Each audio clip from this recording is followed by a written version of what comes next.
Yo, what is going down, y'all? Welcome in the most underrated podcast. You already know, man. The homie Thomas the Franchise chilling here. Dow Palantonio sitting across from me, broadcasting from Certified Tattoo Studios. JJ Stringstein down here at the end of the table. I just had to open with Darius. They're kicking off their tour, bro. Hootie and the Blowfish tour. I know we had talked about getting tickets. What are we doing here? I don't mean to open the cast on a kind of a... I don't know, Hootie and the Blowfish takes. Yeah. But what are we doing? Why? I just saw this morning. I heard this fool on the Dan Patrick show. Okay. Do you ever listen to that show? Every once in a while, but nah, I haven't lately. They do a good job. They have a big sponsorship with Traeger. Traeger grills, like the meat shit. Oh, yeah, I'm with you. Uh-huh. So Rucker was up on the show this morning, and he just seems like the coolest fucking guy to go kick with. He just seems like a regular down-home country boy. Yeah, dude. Just a good dude. And so him and DP have been cool for a long time. Like, nice. They've had an ongoing relationship for a long time. And I hear him on there. So they have a sponsorship with Traeger, and they do this Traeger thing, and they do a thing called Meat Fridays. And so they have people send in Friday songs, like cover songs that have to do with meat. Like, they've changed the lyrics. Okay. So Darius was like, yeah, I felt like I couldn't come here and not come with a Meat Friday song. I know it's Thursday or whatever. So he comes through with Hold My Ham. And dude, it was fire. Just he starts busting out, and then the Danettes and all the people in the background like start chiming in. They start singing along with that. Oh my ham! Nice. Oh, dude, it was fucking sick. I was so jealous. I was so jealous that we didn't have that on our show. So I was like, damn, I got to open with Darius. He's opening Hootie and the Blowfish reunited. Back, and they're opening their tour. They kick it off tonight in Virginia, actually. So I'm just thinking, what's the deal here, dude? They're kicking off the tour. We talked about needing three tickets each. Yeah.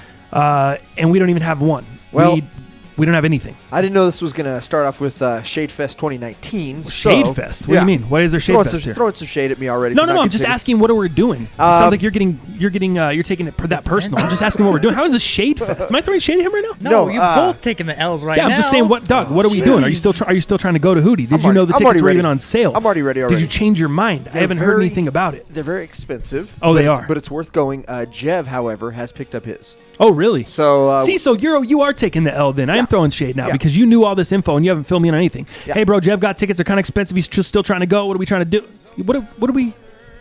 Is what we're doing here, man? It's not that I forgot what are we about talking? Hootie. What are we talking about? Expensive? I didn't forget about Hootie. Trust me. All right. Had a lot of shit going on. I'm just trying to get through Robin's birthday fucking yesterday. Oh, yeah, that's right. Okay. That's right. Hey, we got Valentine's Day coming up. Okay. We had our fucking anniversary. Dog, I'm just trying to keep my head above water. You've heard it here first. I'm not even. That's all I can tell you. I'm not blaming. I'm just saying. Let's deal with Hootie tomorrow.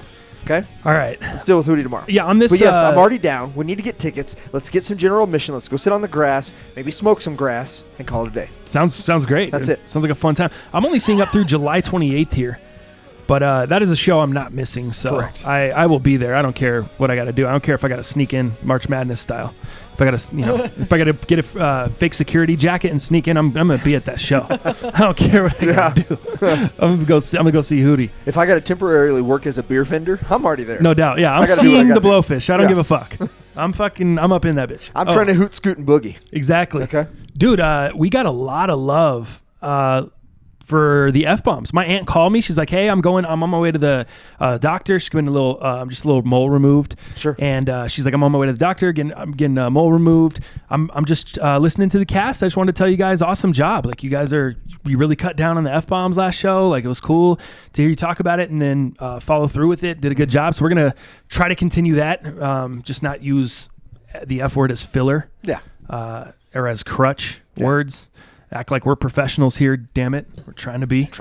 No doubt. But yeah, man, hopefully you guys are doing well. Thanks for tuning in, the Most Underrated Podcast. We got the YouTube comments, sneakers and fashion. I don't know if you can see on YouTube. It might be just out of view, but there is a Christmas tree stack of sneaks behind me, man. We got a ton of sneakers to look at. If you follow me on the socials, you saw I put it up on the Instagram story. The shoes that we're going to be taking a look at today. So if you're not following, man, make sure you do at Most Underrated Podcast. Also at Dow Palantonio on Instagram, at OMG It's TTF on everything. And other than that, man, what's anything new with you before we kind of jump in and get going here? Yes, like I said, yesterday we celebrated Robin's birthday. I won't tell how old she is. We're not trying to throw no shade towards her, but it went well. But it didn't go in any direction in which we actually planned it to go. So I was confused. I have a... Yeah, I can explain. Go ahead. So I remember you were like, okay, we're going on her birthday, but then we're not going on her birthday. And my girl was asking me like, isn't her birthday this day? She's good with dates. I'm not. Yeah. So she's like, isn't this date, whatever? And I was like, I think so, but I think they're doing this and this, but it might be 2 separate days. Yeah. And so yesterday was the chocolate thing? Yesterday was the wine and chocolate thing. Okay. And that was her actual birthday. Yes. Yesterday was her actual birthday. I feel bad. I should have texted her and said happy birthday. Today is the spa set. Damn it. Which is cool. But anyways. Sorry, Robin. Happy birthday. Yeah. You should just text her. Yeah. JJ, you should text her as well. You don't even have her number. Streakstein in the cut. Okay. You guys are both health nuts. Just give her a text. Okay. Tell her what's up. All right. Anyways, so let me start from beginning. There's not a long story. But the plans we had, I was doing, trying to stay out of the doghouse because, I don't like to be in the doghouse, but I'm there quite a bit. So did some plans because I didn't buy her a lot of things. Robin's not a materialistic type of person by any stretch, and neither am I. But one of my love languages is gifts, and that's giving, not necessarily getting, right? But if I do get a gift, I'm like when Franchise got me these Jordan 6s. Now, they weren't a gift. I still had to pay for them. But for him to, do these things behind closed doors without me knowing, it means the world. Yeah. And even I, who love gifts and understand gifts as a love language, still don't know how to accept things sometimes. Yeah. It's hard, right? Yeah. It's like, oh, my God, this guy was thinking about me or this girl was thinking about me or whatever. But it makes you feel good. It makes you feel special inside, right? Robin doesn't really feel that way. Her specialness comes from when you do things for her, when you do things together with her. Random acts of kindness, or that kind of stuff. Yeah, absolutely. Yeah. So that's what's really important to her. So booking this spa session and booking this wine and chocolate stuff and booking dinners with families and stuff like that, which is all what I did, that means more to her. So that's kind of what I focused on, and I didn't really get her much for gifts yet. I think I'm going to buy her a nice chair that she was looking at for the living room. Just we have an old that brown shitty chair that you've sat in a couple times. Yeah, it's so old, dude. Like the fabric's ripping and whatnot. But it was like a $2,000 chair at one point. It's just lived its life. So yesterday we were going to do the wine and chocolate at the D Bar, where you actually get the chef and they, you get these pairings and all this good stuff, and you get a bottle of wine after the whole thing. So it's kind of this cool experience, right? And Robin's pretty nerdy too, so kind of the why behind the why and how does this work and how is this made and how is this paired? Like she's super geeked about it, right? Just because she gets to be geeky with it. Long story short, we had some weather yesterday, right? Yeah, terrible, and absolutely terrible, dude. In certain parts of the town, it was taking hours to get from one destination to the next. Now that doesn't include getting home from that destination, right? Yeah, save the F-bomb right there. See that? Yeah, just like Chris, it took him 3 hours to get home. Yeah, so there was some pretty crazy weather yesterday, right? It was during the day too. That was the worst part. It didn't even usually it'll start in the afternoon and then it'll just mess up your morning or your evening drive home, your commute, and then it'll mess that up, and then it goes in the evening.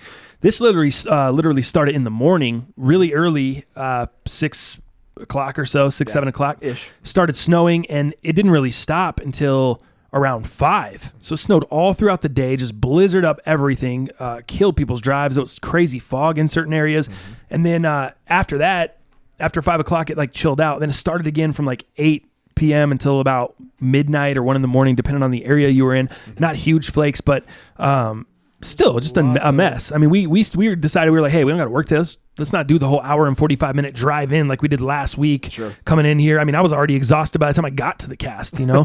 So let's not do that again. Let's try to come in a little later and avoid the rush hour. So we were able to do that. But yeah, weather's been. I heard it's been nuts all over the country, but here, super nuts. But here, like we talked about Colorado, fucking sun. Damn it, sun's shining today, and we're ready to rock. We're ready to rock. It's going to be melted. By the time we get out, it's all going to be melted. Yeah, not all off the sides of the road and stuff, but just the streets. Yeah, the roads will be good. Yeah. So yesterday, we called at the D Bar because I looked at Google Maps and it was saying over 60 minutes just to get there. And there was multiple accidents. So a lot of these different things. So it was 1 o'clock and we had to be there at 2:15. Event started at 2:30. Oh, geez. So we were going to cut it pretty close anyways. So I called D-Bar and I said, hey, man, because they already had card on file. They had already charged it that day or that evening, right? Which was $100, 50 a head, and for this experience. And I said, hey, I don't know if we're going to be there on time. If we're a little late, is it cool? They're like, yeah, you can be a little late, but we just talked to the boss and the head chef, and if you can't make it, we understand. We'll compensate you. No way. We won't take your money, blah, blah, blah. I'm like, all right, cool. So I talked to Robin about it, man. She was super bummed because she was really, really looking forward to this. Dude, this was huge for her. And she's like, and our dog actually just had an issue. Just came down with like this abscessed leg. So he had this abscess in his right leg. And dude, his leg swelled up twice the size. So we had to take him to the vet. Did that happen just yesterday too? That was the day before. Oh wow! So we've been dealing with Tuesday. that. So you've never owned a dog. I know that, but when they have those little cones, those clear cones so they don't lick their wounds and of course whatever. Yeah, if they get stitches or have their nuts snipped or whatever. You got it. He's got this big cone on, so he's a 120-pound dog, got a big cone on. He can't walk around. He's not drinking water with the cone, that kind of stuff. So we kind of got to be close to the house, to take care of him through this experience. So we're dealing with that. We're dealing with this long commute, via the weather. And Robin and I just decided, let's just do something a little bit closer. So we didn't go to the D-Bar. We didn't get that awesome experience. Robin's still kind of bummed, but she understands, and she made the decision. It's probably the right decision because getting home from it once we got there, you're probably looking another 2.5 hours to get home because that is during the massive traffic. So it just didn't make a lot of sense. And we also had dinner plans with her mom and dad after that. So unfortunately, we weren't able to do that. So we kind of took a couple L's yesterday. So I was like, all right, what are we going to do here? So long story short, we ended up going to the Cheesecake Factory at Park Meadows Mall. Sick. She's like, dude, that sounds pretty good. So she had this like macaroni and cheese like burger dog. It looked really bomb. And I had the fettuccine Alfredo. We got us a big-ass cheesecake to go. So we were able to eat, some cake when we got to the house. And then we ended up buying a game. We're like, man, let's get a game. Just like a board game. And just kind of chill at the house, be with the dog. And we called my boy Mueller. Boy Mueller came through. And we got this game called What the Meme. You ever heard of it? No. Dude. So this is after you guys went to Cheesecake Factory and all that? What time did you guys eat dinner? Let's see. We ended up eating probably... It was like between lunch and dinner, so probably like 3 o'clock. Was there anybody there? At the Cheesecake Factory? Yeah. Maybe like 3 other couples. That's it. That's it. Dead, huh? Dead in there. Nice. Park Meadows as a mall? Dead. Everybody's dead. So then did you already pay for D-Bar up front and they had to refund you, or had you not paid yet? Well, they had my card on file. I had to put the card on file to even get the reservations because it was, that's how they pretty do it, big deal. Yeah. So I haven't been refunded yet, but also... Didn't you just pay half though? No, you have to put the whole thing. They take it the day before. They actually take the credit card, pulls the money, or that company pulls the money out of the credit card at the day before. Gotcha. So yeah, the $100 hasn't been refunded yet, and I can't look to see if it's been refunded today because did you hear about the Wells Fargo national outage? No. What? You have Wells Fargo. Try to log in right now. I can't log in? Temporary services are temporarily unavailable, and it's been that way. It even made the national news this morning. Well, no shit. This is one of the biggest. Yeah, the whole site is down. You can't do nothing. You can't get your money. You can't transfer no money. What happened? What if you go to deposit cash today or money? Can you make deposits or anything? I don't know. I wouldn't do it on a day like this. Probably lose your deposit. And I know it's just mostly a nationwide outage via like the online segment, but I don't know if it's anything bigger than that. So that's kind of weird. Yeah, some of my shit's available, but it says some account information temporarily unavailable. Oh, well, that's cool. But it shows like a couple of my accounts. Like these ones are unavailable. These ones like it shows. At least you're in there. I can't even get in there. That sucks. So anyway, I don't know if that $100 is there, but regardless, it's fine. Doesn't even matter. Okay, so you guys went and got then Mueller just came through. Yeah, Mueller came through, and we played this game called What the Meme. Dude. What did you just bought this brand new? Yeah. Oh, okay. Yeah. You guys just undead stocked it last night. All right. Yeah. Unds. It was a Christmas gift from someone, or you just went to the store and were like, well, there's a game store at the mall. Oh, that one. That little game store by the Love or whatever store? it is. Yep. Yeah. So we went ahead, so we were looking. I was like, man, I feel like putting a puzzle together. What you know about putting puzzles? You ever put a puzzle together? I have, but not for a hot minute, dude. I mean, that's a real time killer, and I don't have time as I know. it is. Some people smoke weed. Some people put together puzzles. Some people do both. You know what I'm simultaneously. Yeah, that's fire. Yeah, I mean. So I thought, you know what? I haven't relaxed in a little while. It's Robin's birthday. Let me put a puzzle together. Yeah. And she was definitely down, but I couldn't find a sweet one. I couldn't find one I wanted, They were all kind of lame. So we ended up getting this game called What the Meme. And what it is, it's kind of like Cards. Jesus, Springsteen? You ever heard of Cards Against Humanity or whatever it is? Yeah. So it's kind of similar to that. So you have this little pedestal that you put a well-known meme on there, right? You just pick a meme, you put it there. Now, the other players in the game, you have one judge, and then you have your other player, so depending on how many people you have. So what happens is the judge actually gets to make the decision on who has the best card that has a comment explaining what you think the meme is. Okay. So in this case, I'm trying to think of one. Do you remember Brian, the meme, the like dorky kid with the braces? Do you remember that meme by chance? Ugly Brian. There you go. Ugly Brian. That's the one. Is Ugly Brian? So like for instance, that one came up, right? And then some of these cards might just say like the moment you find out your STD test comes back positive. Yeah. And you have Brian the meme with this dumbass smile, you know, on the teeth. And like that would be a card I'd play. Or maybe there's a card that says so similar to Cards Against Humanity, similar to that. Very, Gotcha. very similar. Yep. But you're attaching these cards with a comment towards that meme and picking the best. Okay. You know, who has the most, you know, authentic, funny, you know, response to that meme. So we did that last night, dude. Had a great time. Mueller came by. We had some scotch. He got me some scotch for Christmas and got Robin some wine for Christmas this past holiday.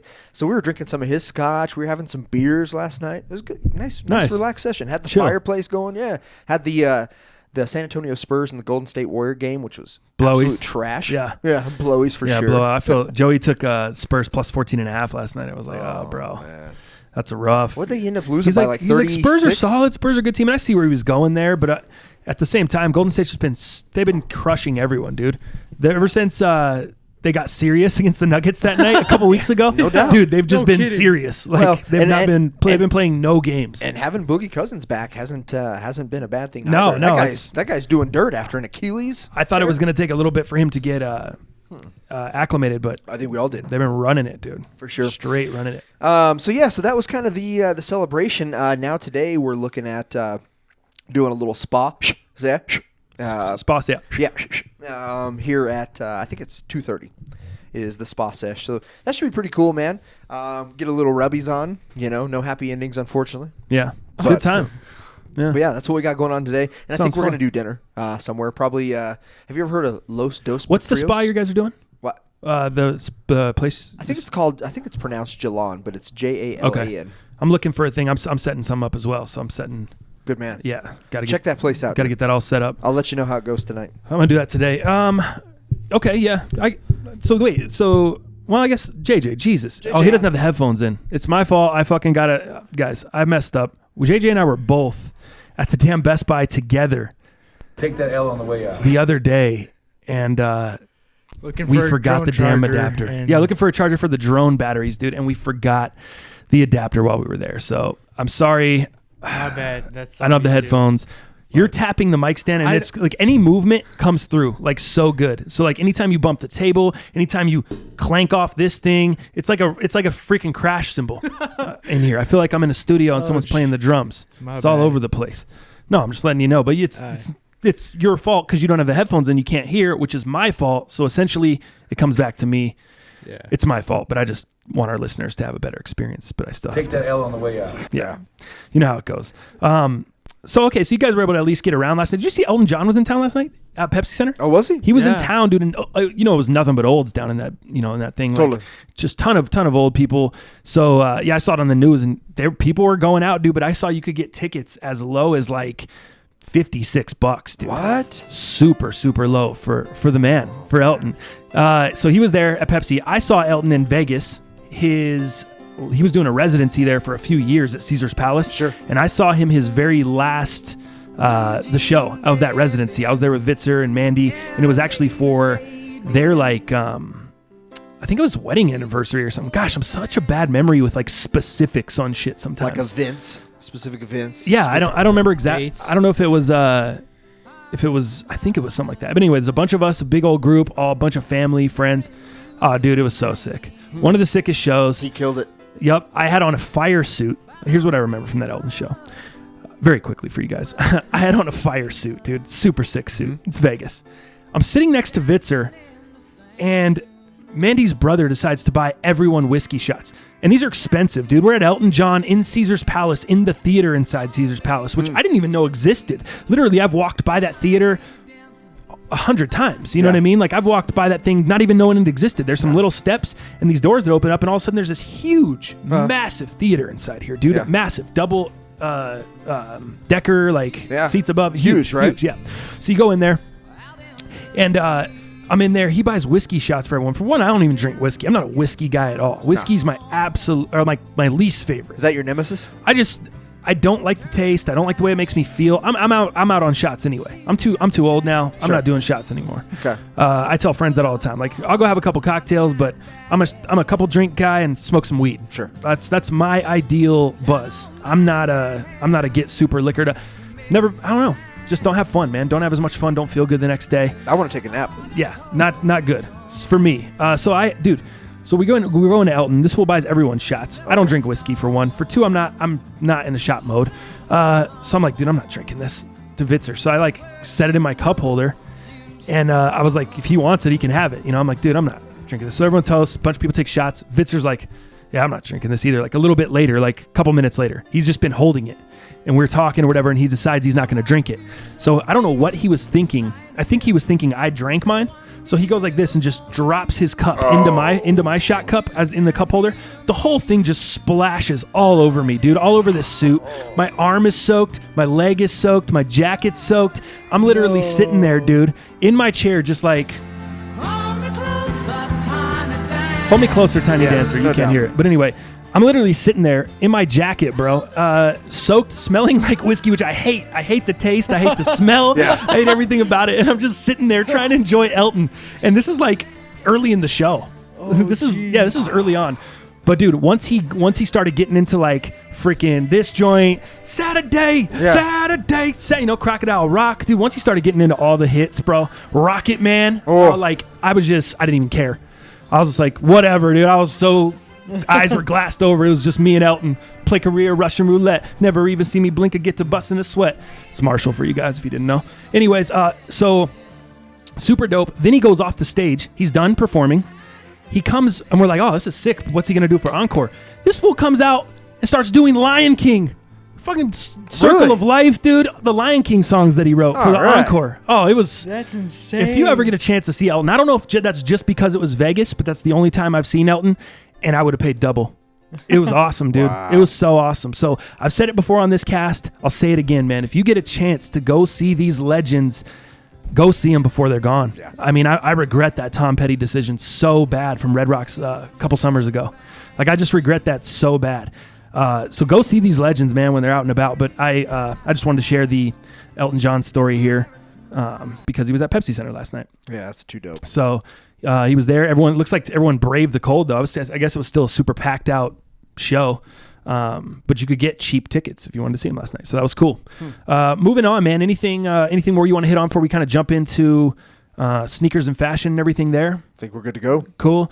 As we hit that off, let's talk about recent pickups, dude. You ooped me, dog. Give me some on this. Yeah. You ooped me on the Eddie Huang Ultra Boost 1.0s. Biggest hype on an Ultra Boost in I don't even know how long. I would say aside from the Vape, which we're not big into, but I think this is the hype was arguably just as big. Yeah, I would say this was pretty big hype, and it was especially big for us. We had both said we want the shoe, we want to get the shoe. Great materials.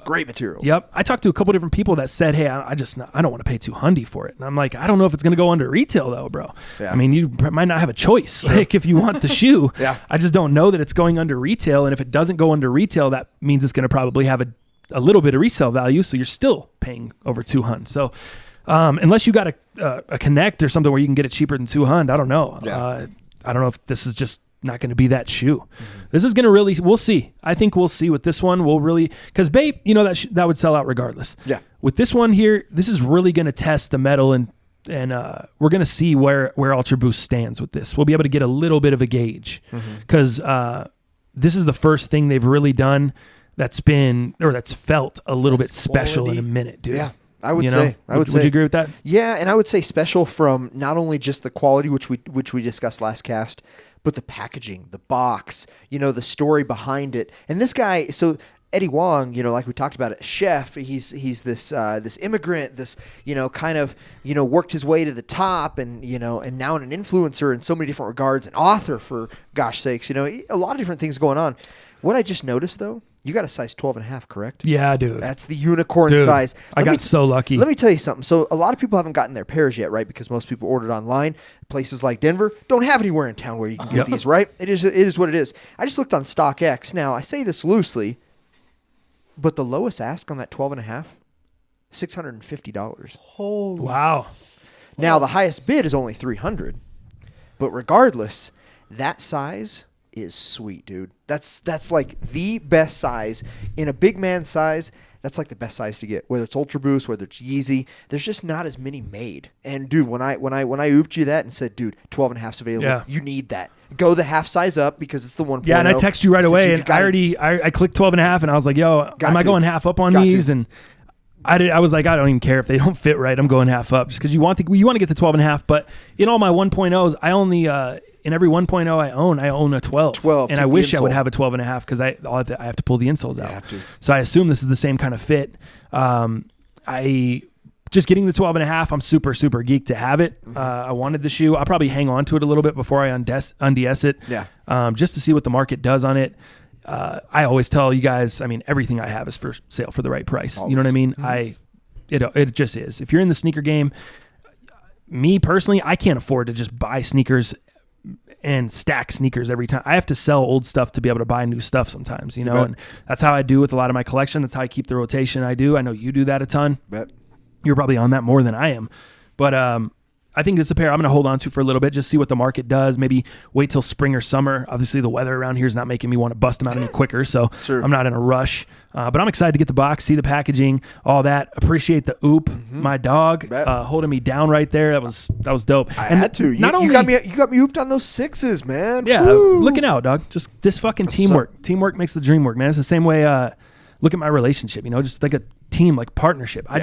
Once I started looking at it like that, man, I just became so much better in everything, like my friendships, my relationships, like as a team. If we're all kind of working towards a common goal, and I haven't always been like that. So it's been nice. It's been a nice, a little bit of growth for me. Growth and maturity. I like it. Exactly. So that's been cool. Not only the cool thing about the size 12.5, or the cool thing is I got the size 12.5, the even cooler thing is getting it from those fucks at Bait, dude. You know how much I hate Bait.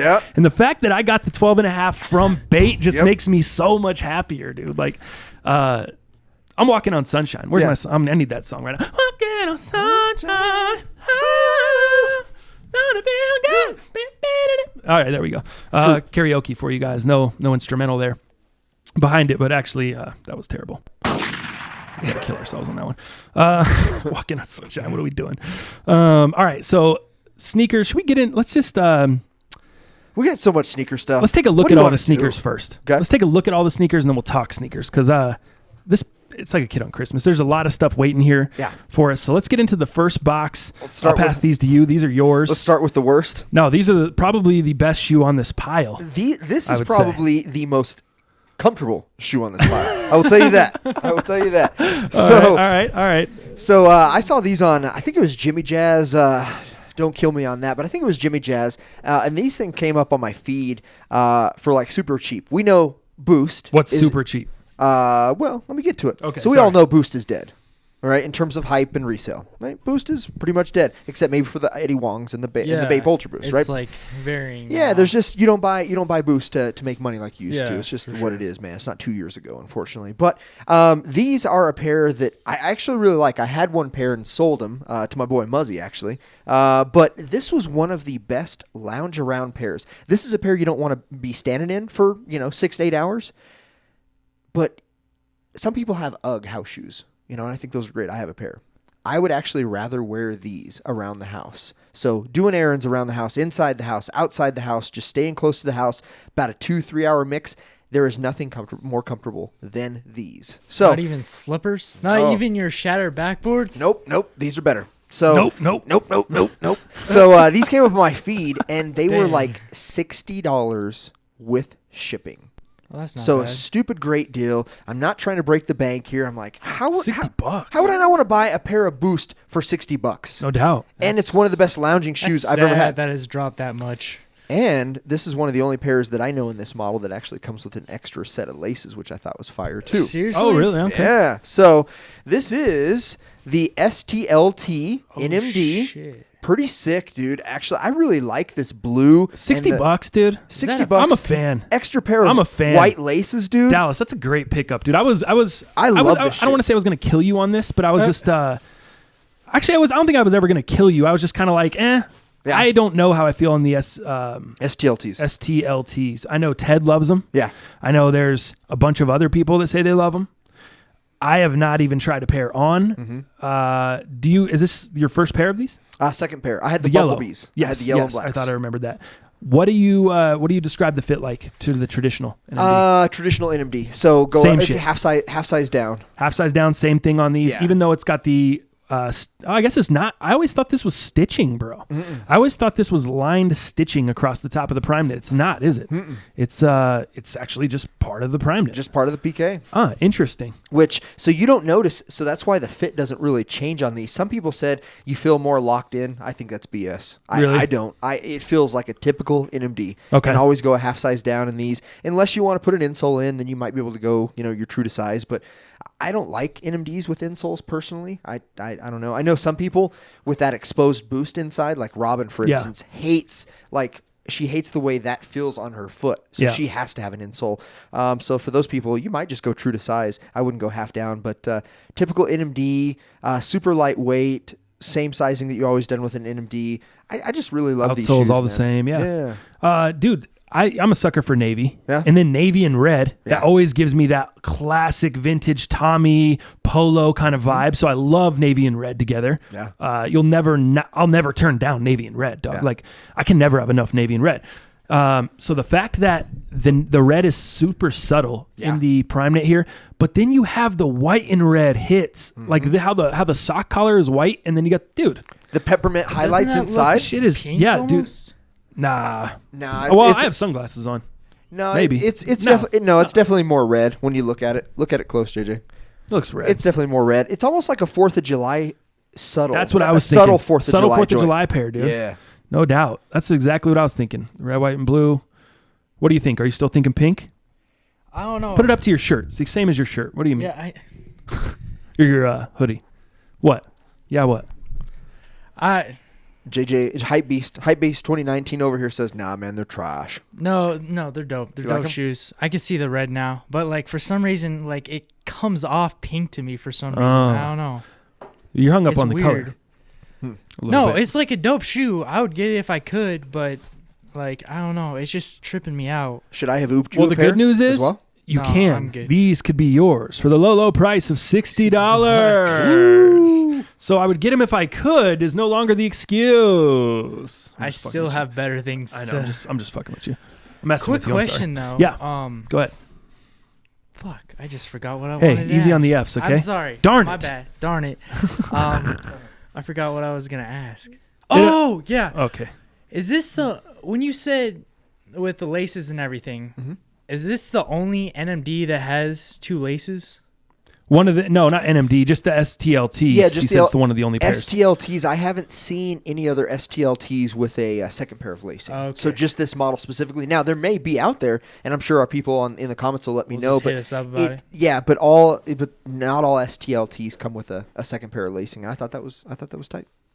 It's always nice to have another pair of laces. Yeah, You know what I'm saying? for sure. It always makes That's me sick. happy. Packaging is everything. The rest is just details. Did you? You haven't seen these in person yet. No, the ones we're going to look at next. Now, anything else on the NMDs? No, I think they're dope. $60. I mean, Goodbye. Yeah, hell yeah. $60. If It you was just a want pair- goodbye. You're not saying goodbye to them. It was a goodbye. Yeah, I wouldn't say it was the best buy, but Not saying it was, goodbye it was to your goodbye. wallet. It wasn't the Best Buy without the adapter. Right. All right. Goodbye. Moving on. What are these? Gold These- box? Yeah, dude. Woo. Super ill. The all gold box, like I said again, if you saw it on the IG story. So you got the all gold Jordan box, quality inspired by the greatest player ever Dope. inside. Super nice. And these are the Jordan 12 Chinese New Year, man. So a lot of people, I think these are still sitting on sneakers in certain sizes. I think it might still be sitting at certain stores as well. Yep. Yeah. I think a lot of people are balking on the $250 price point. I did. I think that's just a lot for people. It was a lot for me. 12s are already 225 or 190. Certain pairs are 225. But 250, that's a big jump from the standard. I think the flu games were 190. I think you know what I mean? I think 12s are around 190. Maybe the Masters were 225. What were the Ovios? Were they 250? Do you remember? I don't. Okay. I think they were. I think they're somewhere in that. They're obviously over 200, but I think they were 250. Was the packaging and the shoe that special though? On the Ovios? Or not? I know I've seen an Ovio box. It's okay. But like it's all white with the owl on it. Which special? Which ones are you talking about? Just the Ovios? Or no, those because it's so the wrapping, the box, the shoe because it's so special. Is that why it's so high? Or I think that's why they boosted it. I just don't know. From the rest of the 12s more, or it's not a standard Jordan box. It definitely. Oh, if they were trying to get 250 in a standard Jordan box with standard Jordan paper, I mean that would have been rough. All I'm just kind of saying is that I feel like it's worth your money at this point because they really went out of the way. I copped. I think it's great. I think they did an awesome job with the box. I love the black hit there, like the black ring on it. I love the paper for the Chinese New Year, and then the shoe. Check out the shoe, dude. The 23 on the tongue is super ill. Like, look at the satin. You've got the regular 2, and then you've got like the Chinese symbol, obviously for the 3. Yep. You still have the TWO, the 2-3, the spelled down on the tongue. Down, yeah. You still have the gold hit on that Jumpman, the gold 2 toppers for the for your laces. Good pair, dude. I mean, super nice quality on them. The red hits on the bottom, the red Jumpman, the red 23 on the back is really, really dope to me. Yeah, I love how they did that. And the 2 pods that are red, I do like that. Red hits there, carbon fiber exposure, which is standard on those. Satin up on the upper there. Super, super nice satin. Did you see the kids pairs? Like I saw them online. Yeah, grade school pairs. They're actually instead of having this satin here, the inside pattern is actually all around the outside. Yeah. So that's actually really cool. Around the outside. Would you want the whole outside instead of the satin? I don't know. I like them both. Yeah. I can't really choose. I think the kids pairs are really cool. I think this pair is really cool too. I think this is more an adult pair. You know what I mean? To do the kids pair style. For sure. And the kids pair, I mean, I wear crazy stuff like that. So I like the kids pair, but there's a lot of people that probably it wouldn't hit with as hard as this one does. You know what I mean? And this is still having trouble selling, to be honest with you currently. I mean, I think a lot of people don't know that what it comes with. They don't know you get the super sick gold box. They didn't see all the paper. They don't, maybe, I don't know. I think a lot of people just don't know exactly what you're getting on it. Right. So, but I think it's a very, very nice Jordan 12. That's your first Jordan with the satin material, yeah? Have you ever had? I had the women's shatter backboards by. Oh, did you? Yeah, remember I did a review on them. That small size, that like 8 or 9 or whatever it was. Yeah, that's right. Yep, so I ended up flipping those, but that was the only other one. Yeah, I'm not a big wearer of like the satin ones and stuff. I know I would just kill those shoes. Yeah. I'm just not very. I'm not light on things. You know, I'm hard on stuff, especially shoes. I wear them. I don't tiptoe around and. I beat stuff up, but these are really, really sick. I like this pair a lot, man. Yeah. Definitely a pair that I'm happy to have in the collection. I think they did a great job. The only thing I would have said they maybe could have done a little different, or not a little different, they could have put some gold lace tips. That would have really set it off. If you've got the gold hits up here and you've got the gold on the plate there, why not just hit me with some gold lace tips? Yeah, for sure. That's the only thing I was. That's the only thing I would say. Some gold on aglets. Them. Yeah, just give me some. Just give me a little extra. Yeah, you know what I mean? That'd be sweet. So you're not copying. You passed on them. I passed on them for now. Because the 250 kind of got me. And am I a little bit more okay with the 250? Obviously, seeing the packaging, which I knew of the packaging, but now seeing them kind of in hand, seeing the packaging, seeing the paper, the presentation. They're probably worth 250, but for me, I'd like to be 200 or less on those, and I think it'd be a cop for me.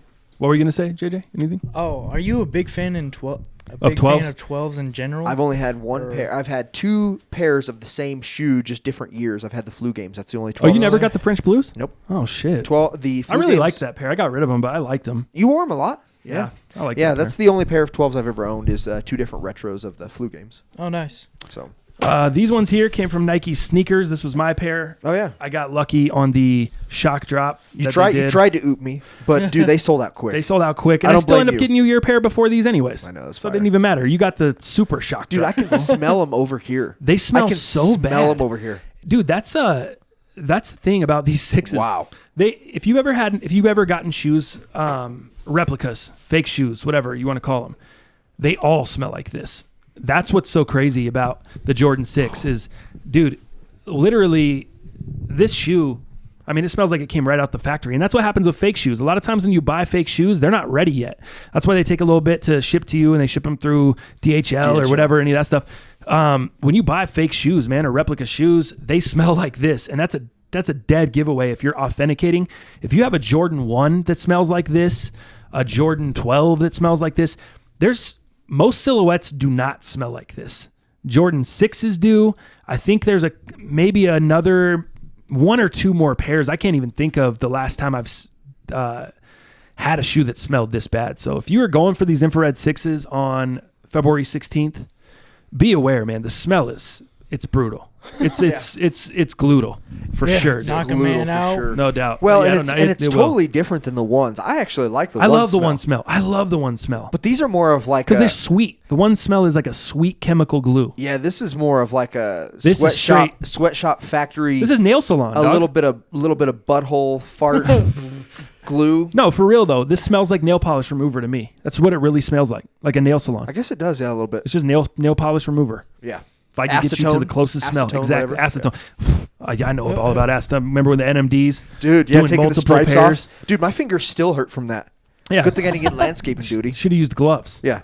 Think I didn't get landscaping duty. True. JJ doesn't know that one. He doesn't get it. I do like the Nike Air on the lace lock and the Jumpman on the lace lock. That's probably one of my favorite parts. Yeah.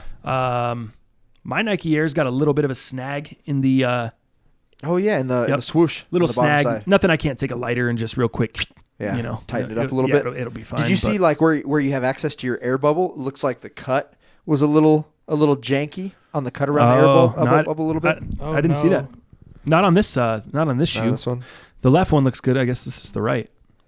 But a lot of people still, I'm seeing people talking about they're unhappy with this is not varsity enough red. Really? Yeah. It's definitely darker. Saying it's too pink. It's definitely darker than infrared, the 2014s. There's no argument there. Yep.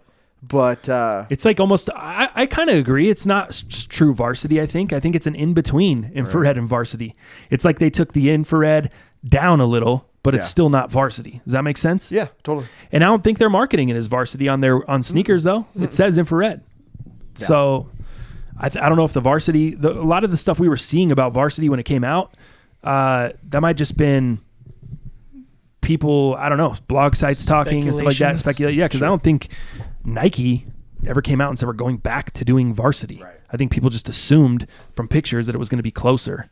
But overall, pretty good quality on the upper. A few flaws on the sole, in my opinion, like what you talked about with the bubble. Yeah. I'm seeing some paint flaws here and there. Not really any glue stains or glue issues, which is weird because the way they smell. Yeah. But you would think it's worse. But other than that, little snag probably all inside the shoe. Yeah, little snag in the on the check. No big deal though, man. I think the shoe is still cool. I just wanted it for the collection. I might wear it. I might not. I'm gonna try them on, see how they feel. How do you lace your sixes? Do you remember? Dude, I haven't. The last ones I had were those Olympics that I sold in the parking lot of Santiago's on the vlog. Nice. Yep. That was the last time I had. That was the last pair of Jordan 6s I copped. I was this close to copping those All-Star 6s that year that came out with the ones, but I wanted the ones more, and I ended up getting the ones. I was almost going to take the 6s as a consolation prize. Right. But I ended up getting the ones. So I was like, screw it. I don't need them. Let me grab this other pair. Cool. Yeah, I like those, man. There's a little bit of just a little bit of glue stain on one of them, but pretty good production pair. I really like mine too as well. I know some people were saying the bottoms of them, some of the paint wasn't completely covering the bottom, like the black paint on the outsole, but a few flaws here and there, no big deal. These ones are also early, man. Huge shout out to the plug for holding me down on these. Here's the thing, man. Like I'm just a sneaker guy. I'm a fan of sneakers. I've never been an egotistical sneaker guy. I've never been you have to wear this kind of shit or you're cool, or you have to wear this or I don't rock with you or whatever. I've never been that kind of guy. I've never been a guy that claims to know everything about every sneaker, every drop. I just know what I'm interested in. I just know what I like. And I'm also never been a guy that's like, oh, I get every shoe. I know what's up. I'm in the game. Like, I would not have half the shoes I did if people didn't look out for me. We live in Denver, bro. Let's be real. I mean, we don't have little boutiques here. We don't have any backdoor spots that fuck with us anyway, or that rock with us. Yeah, right. All the backdoor spots hate us. So, because I think we get that vibe. If you have a camera, you're walking around, you do vlogs, you do YouTube, whatever. You have a vibe like, oh, this fool's an egomaniac, even though they don't know you and they don't take the time to get to know you. They just, oh, I don't rock with that fool. That fool thinks he's too tight. I don't at all. Trash. So what I'm trying to say, long story short, is I'm very, very thankful to everybody that looks out for me. We wouldn't have the show. I wouldn't have half the vlogs. I wouldn't have half the sneakers I do without the people that look out for me, man. So thank you guys. You know who you are. I don't want to blow up your spot. We have a good relationship, man. And if there's anything I can ever do for you guys, let me know, man. A lot of you guys never hit me to ask for anything, and I feel bad. And I know you guys are just supporting the channel and trying to rock with me, but I always kind of feel just like you felt like the other day. You give someone something, and it's like, you feel like you got to give them something back, And I know you guys don't expect anything back, man, but I just appreciate you, and I just really wanted to take a moment to say thank you guys for that, man. Totally. So without further ado, these are early. These also come out February 15th. So infrared 6s are the 16th. These are the 15th. So a Friday and then a Saturday release? Yep. Is that right? Yeah, and you know what's on the 14th? Those patent leather women's Jordan 1s. Ooh, yeah. the blue. Those are Valentine's Day. Yeah. Yeah, like the lighter blue and the dark blue. Gosh, I want those. And I know I can't even get them in my size, but I just want a pair of them, dude. Those are so freaking sick. I love patent leather, though. I'll try to get them in a size 12, which is like between a 10 and a half. Yeah. So you're gonna rock them or what? I know I know you're not a big patent leather guy. I just don't like the patent leather as much, but I'm willing to give it another shot. I think I haven't wore a patent leather one since those gold toes. Yeah. And ended up selling those. I'd still like to have that pair as a collection, but I wore those for like a day or two, and then just sold them for I think it's like $240, something like that. Oh, after they were used, huh? So I got rid of them at a great price, but they just patent leather, man, just different to me. You know who really wants those joints is Chris, dude. Chris Roberts that works here at the tattoo shop. The gold toe energies? Yeah. No, not the gold toes. The ladies. UNCs, yeah. Okay. The ladies that joints. was Mikey too. I think Mike wants them, but I don't think he wants them like Chris does. Oh. Chris is like sold his house, wants them. Like wow. he's going. No, he's going for him though. He really wants them. So that's what I was going to try to look out for him there. I really want to try to get. I just want to try to get a pair just to have, but or even if they have resale value, I try to leverage these kind of pickups. If I can get this shoe and sell it for a couple $100, and I can use that and put it towards something I really want, know. So that's where I would kind of leverage this shoe because I can't fit it, unfortunately. But go ahead. Have they released sizing? It goes up to a women's 12. Women's 12 is the biggest. Just like those Hot Punch 4s I was all salty on. Those are not even like any high. I just love the bright. Have they ever gone like above 12? Yeah. There's women's 14, pairs. There's women's pairs that goes up to 14, which is a men's 12. About as big and as they that's go. your size. Yeah, 14. that'll be about a men's 12. Yeah, okay. So, but without further ado, man, let's get into these joints. The Turbo Greens. I'm excited to see these. Dude. These are so. Hey, have you looked at them yet? Looked at them last night. Did you? Yeah, so freaking sick. Well, I put them on my socials too. Peep that, dude. 2 extra pairs of laces, including in addition to the white ones they come with. So 3 total. Leather is stupid on them. Stankin' sweet Jordan 1 smell coming out the shoe. Just fire. Yep. Everything about it, super, super sick. My favorite thing. Very blessed to have this pair, dude. Favorite thing on the shoe automatically. Tongue. Dude, the yellow and the purple on the tongue where there's so much cream white on the tongue. And it's cream. That's the thing. It's not white. It's cream. The tongue is like a cream. It is creamy for sure. And all the rest of the leather is white, though, throughout the shoe. That Nike Air just pops on the tongue. Yeah, love it. I'd throw the purple laces. I told JJ that last night. You can't do anything else other than the purples in here. You got to throw the purples. Too much teal. The white's too much white. Ugh. Or it's too basic. The purples is just you gotta make sets pop, it off, man. The purple sets it off. Nike knew that you should throw the purple in with throwing the Nike purple swoosh in there. Oh yeah, they did. And dude, what second favorite thing? Gray outsole. Oh, I know. I love it. Bottom is so ill. I love the gray outsole. We talked about that on the Hyper Crimsons too. Yeah, and super ill. And these have that already faded cream midsole, which is stupid sick. I know. It's totally off-white, no pun intended, from the upper. Yeah. From the leather there. It doesn't match at all. It's already kind of the cream. It matches the tongue, though, which is really, really ill. And it kind of matches this nice light suede up here. Dude, let me tell you my third favorite thing now. Yo. Dude, look at the turquoise actual stitching within the turquoise background. Oh, yeah. Dude, I think it's nice, dude. How good is this shoe? I think it's nice. I remember when I asked you, are you copping these? What'd you say? What did you tell me? I don't remember what I said. You were like, I don't know, man. I want to see them in hand. I want to see them in hand, but I'm not for sure. Now that you have them in hand on the 15th, does Dal need a pair of these? I might need 2. 1 to rock and 1 to stock. Really? Yeah, that much? Just because I'm a collector, Dang, I'd dude. like to, because this is going to be a hard pair to wear. So you might just need 1 because you're not going to wear them daily.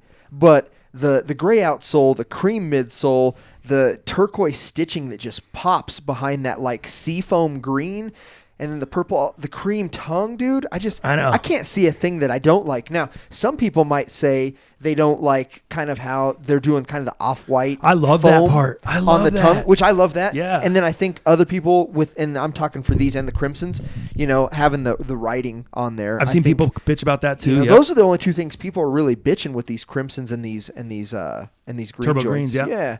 But dude, I like that, dude. The SP19 Air Jordan 1 High OG, it kind of gives it an off-white feel to me, but it doesn't fully bite the off-white of putting it on the outsole. The SP stands for Spring 2019. So I like that, man. I think that's cool. A lot of people are bothered by that, but a lot of people are OG fans too. They don't like change. I don't care about change. I like, if it looks cool, I'm with it. You know what I mean? Yeah. I'm not. I don't want to be stuck in the past. What do you think about yellow laces? I don't think they'd go as well with the green. I think the purple doesn't conflict the green at all. I think yellow would just be a little too much. Yeah, yellow would be doing the most. The only reason I bring that up is because the logo is yellow. So yellow and purple, right. I just don't. I think they did the right thing with the purple. I do too. Yellow would be. I don't know. JJ, I think you don't like that smell, JJ. Why do you roll your eyes when you smell it? No, I love that smell. Good. I know some people don't. So I'm not hating on you. I'm just saying. No, it was a good smell. I love it. Compared to those 6s, right? Compared to the 6s, this is like heaven. No doubt. Holy crap! Yeah, 6s are. So that's too bad they didn't add color to the logo on the sole, or not the sole. What is it? I don't know. Insole. Insole. Let me see. You don't like the turquoise? No, I just wish they would have added like the purple and the yellow to the logo. Like, here, you can button them back up when you're done. Perfect. Gotcha. Yeah, so those so now you're in on those. You might need 2 pairs. Yeah, well, I think I at least need 1 pair. I think it's a very well done pair. I actually like this pair better than the crimsons. So I might just sell the crimsons for retail because I think that's all I'm going to get on them, and get 1 or 2 pairs of these because I like this colorway. This rendition is better. Dude, in my opinion. I feel like this is gonna we got a couple surprises here. Uh-oh. Go ahead. More surprises. It's gonna look better. Like Sorry? the more you wear this, the better is it gonna look. Dude, it almost reminds me of a Lance Mountain, dude, high from back in the day because that suede already looks aged on that seafoam green. Dude, I think it looks great. Yeah. It already looks shredded almost. And I think it's a great look. It looks like it went through a wood shop, not gonna lie, but a wood shop. Like, what do you mean? Like from the because sawdust? it's just like sawdust kind of look to it, but it's dope though. Interesting. Yeah, no, I really like them, man. I think they're pretty sick. Dude, we're getting early pairs left and right. We're getting more early pairs? Don't worry, guy. What are we doing? We're getting early pairs left and right is what we're doing. Shout out again to the plugs, man. These ones right here, you're not ready for these, fool. Uh-oh. Peep these up. Super, super sick. Ended up getting Dow's first pair, so now he's only got to get 1 more pair of these, and he's in the game. So we got Dow a pair of the Turbo Greens as well. Happy birthday, my guy. Happy Valentine's Day. Happy surprise is all. I don't really know. Dude, my sneaker love tank is so full. Rock and roll, brother. I don't even know what to do. This week alone, man. God. I just want to go home and just sleep with all my new shoes and not pause. Whoa. Sleep next to my shoes. That's really whoa. Sleep next to my shoes and just be thankful. Gosh, damn. Take that L on the way out. Yeah. That took a turn for the worst. Take that L on the way out. I am a really thankful guy, man. These are really cool. It is so nice. I don't even care about having them early. It's just the point of having them. Yeah. Man, I just feel really lucky, man. This is great. I'm just gonna want to go home, take a nap, have these guys kind of laid up just cuddling with your shoes. Have them right next to me on the pillows, and just feel this nice little suede out.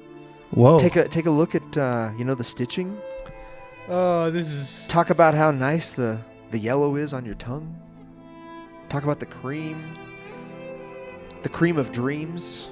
I really like This is getting a bit too awkward, not gonna lie. I had the violin music underneath it too. It was great. This is awesome, man. Shout out to the plug, man. No doubt. Shout out to the plug. Thanks for looking out. This is too nice, man. Too nice. For sure. I need to get some big ups, some applause or some shit.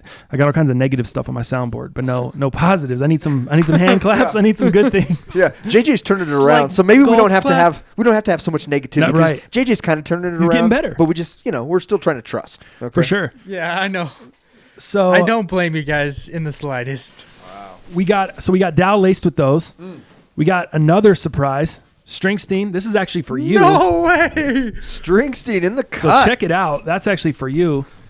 Shout out to the homie for this shit. Open it up. I didn't even look at it yet because I was trying to keep it from you yesterday when you were in here, and I felt like you knew what was going on. That is amazing. Can we see, please? Oh my gosh. Look at that. Got laced. Ooh, some Supreme swag. Supreme hoodie. Dang. This is sick. Wait, is that the Shout out hold to on. the plug. I think I know this hoodie. So this is the what's that skater? Gonzo shoot.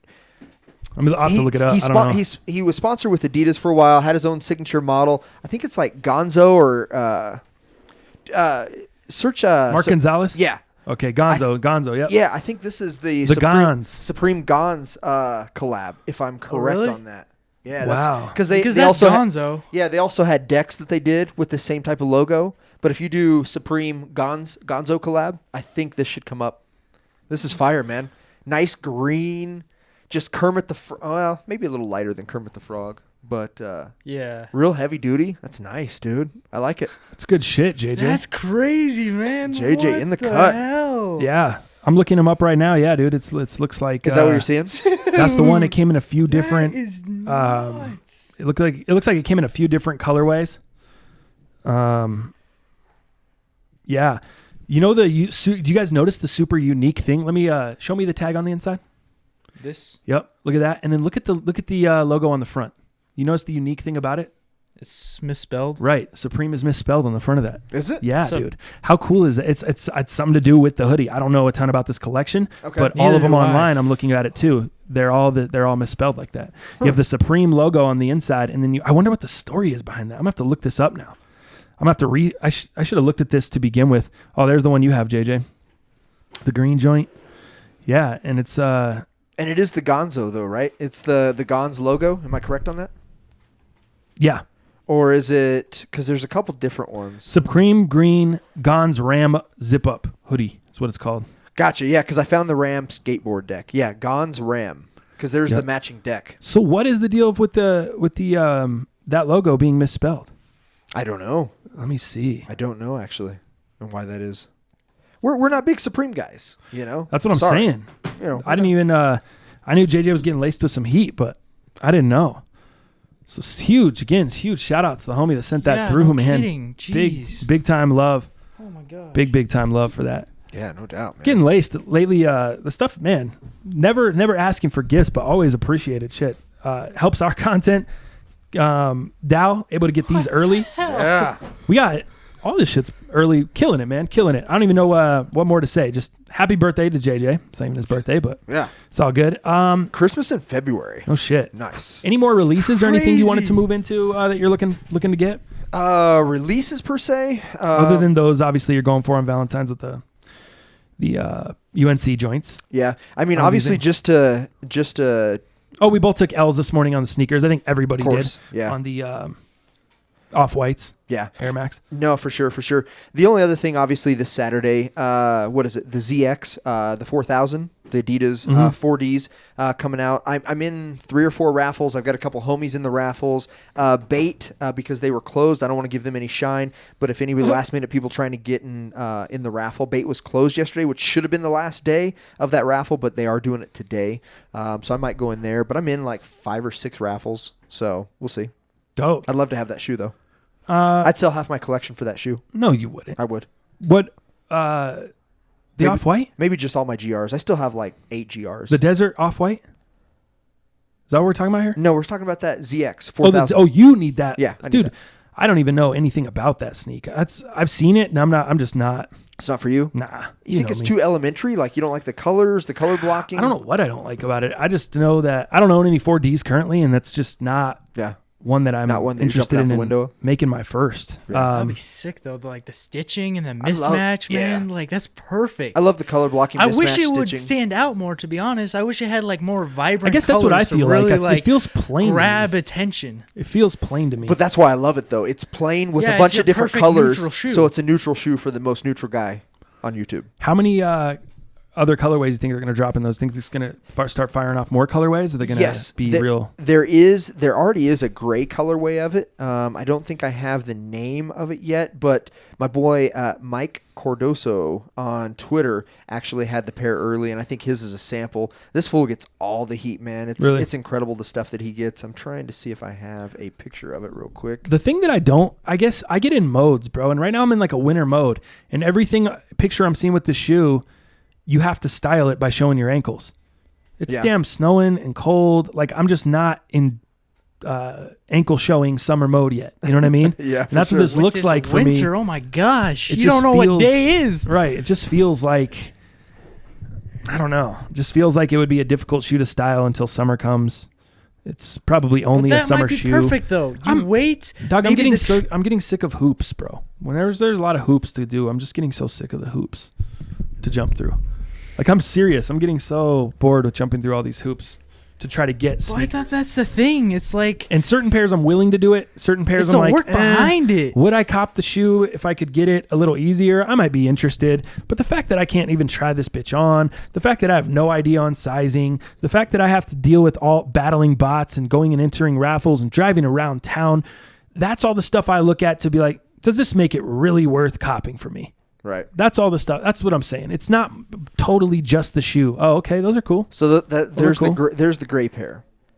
So obviously, I like navy blue. Almost like the white a little better, but yeah. I don't know. So this is like a little bit of turquoise in there, but it's almost like a gray / maybe dark gray on there on the ZX 4000. This is our buddy Mike. He's got multiple pairs, and I think this is probably just a sample, but that's another possibility there. So again, pretty neutral though. Do you think because Boost is sort of dead, do you think they're going to be betting on that to kind of bring back the resale and bring back the hype for Adidas? I feel like. Yeah, I mean, I think you're going to see obviously 4D is going to be huge this year. I think it's going to be even bigger next year. You're going to be able to go to Adidas stores, I think by next year, 2020.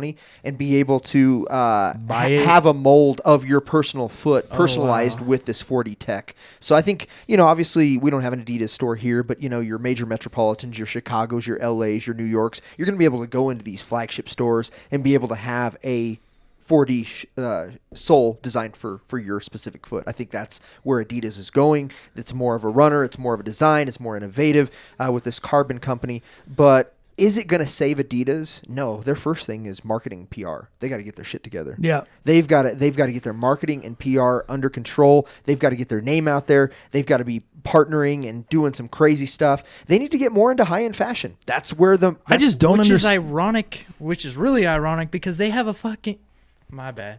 They have a creators club all based around their whole thing. And it's like, you're creating such shitty shoes, really? And that was a marketing move too, and they're not doing anything with it. They're not giving discounts like they promised on the Creators Club. They're not letting you create anything. They killed my Adidas. It was their creation to do hashtags out there and get Adidas on the map. They're not doing anything with it. They're not moving. So they create these things and they don't do anything with them. Right. That's their issue.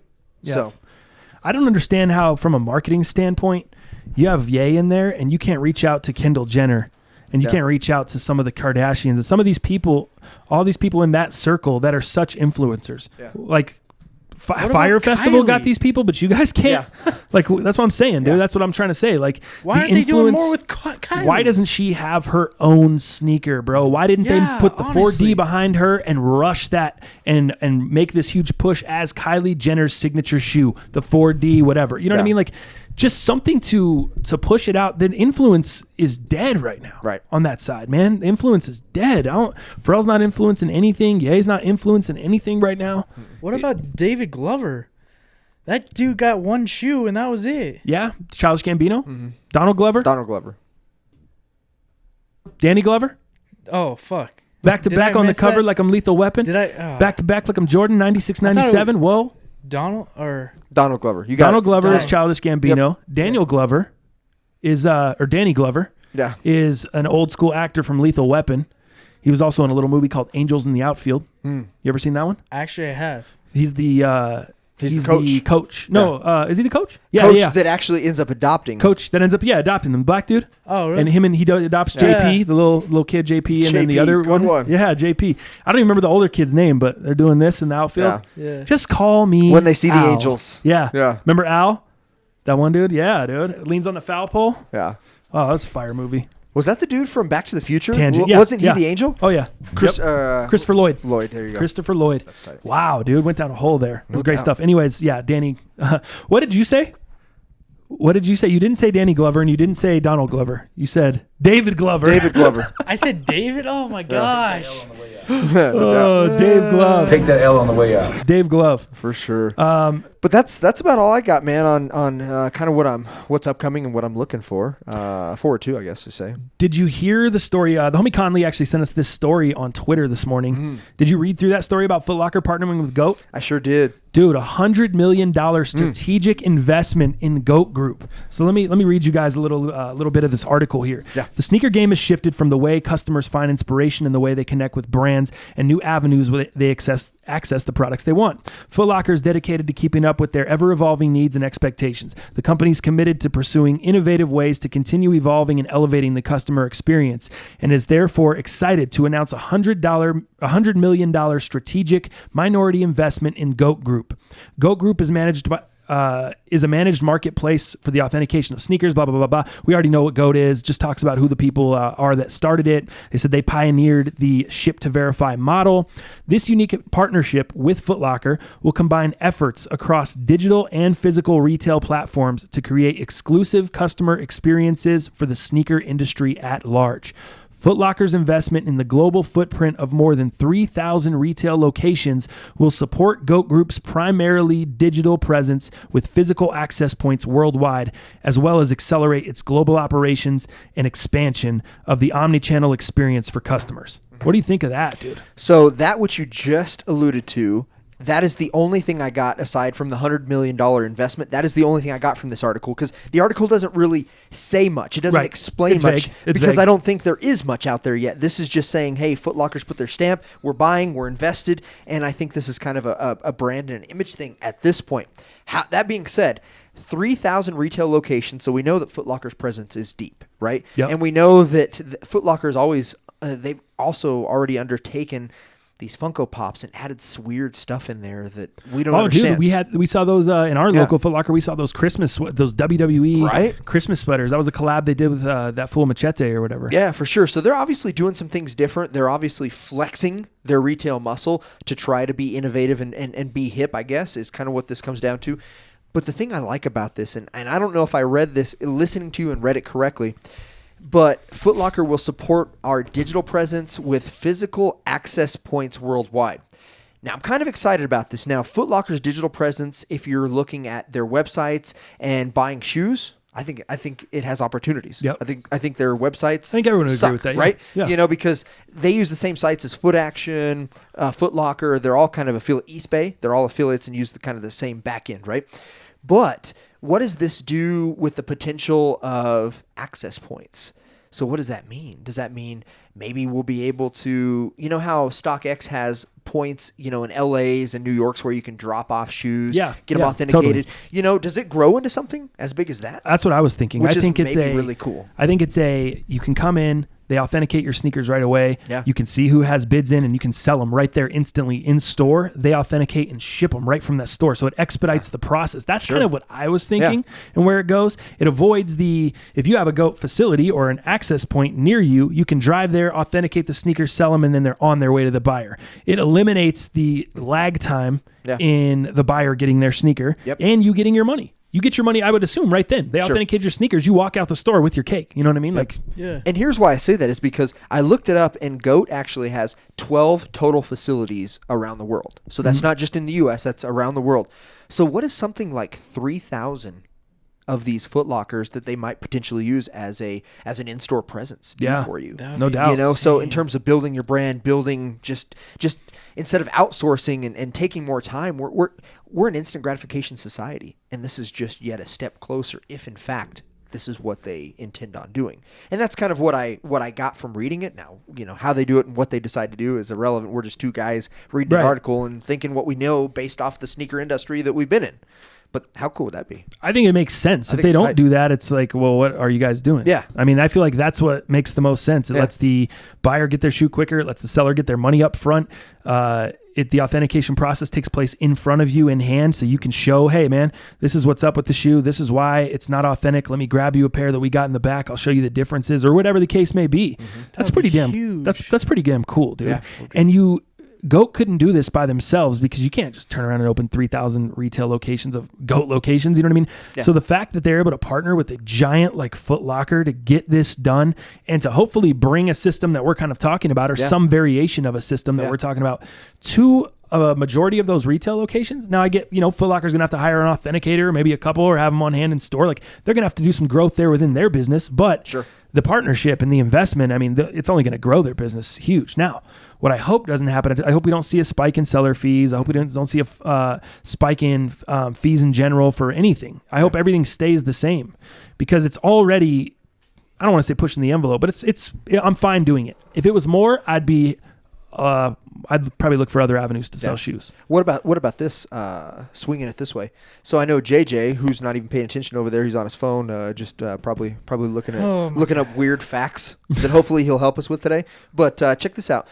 So JJ actually worked for a local consignment shop down here, like that's right. Yeah, I forgot about that. And we have a couple, right? They're not huge consigners or consignment shops. I don't think when we compare them to like the Urban Necessities, that kind of thing. But we have some decent, I guess. Let's just put that. We have some decent consignment shops here, considering it's Denver and everything. Yeah. So I'd like to have JJ's opinion, but I also like to have yours, franchise. So then, if this happens, like kind of we're alluding to, what does this do to consignment shops? Does this take some business away from them? Does this have to make them kind of change their model up a little bit? And, is this kind of the death? I mean, because StockX, right, and Goat are arguably cheaper, right? Because, and what people will say is you have these young kids killing the market.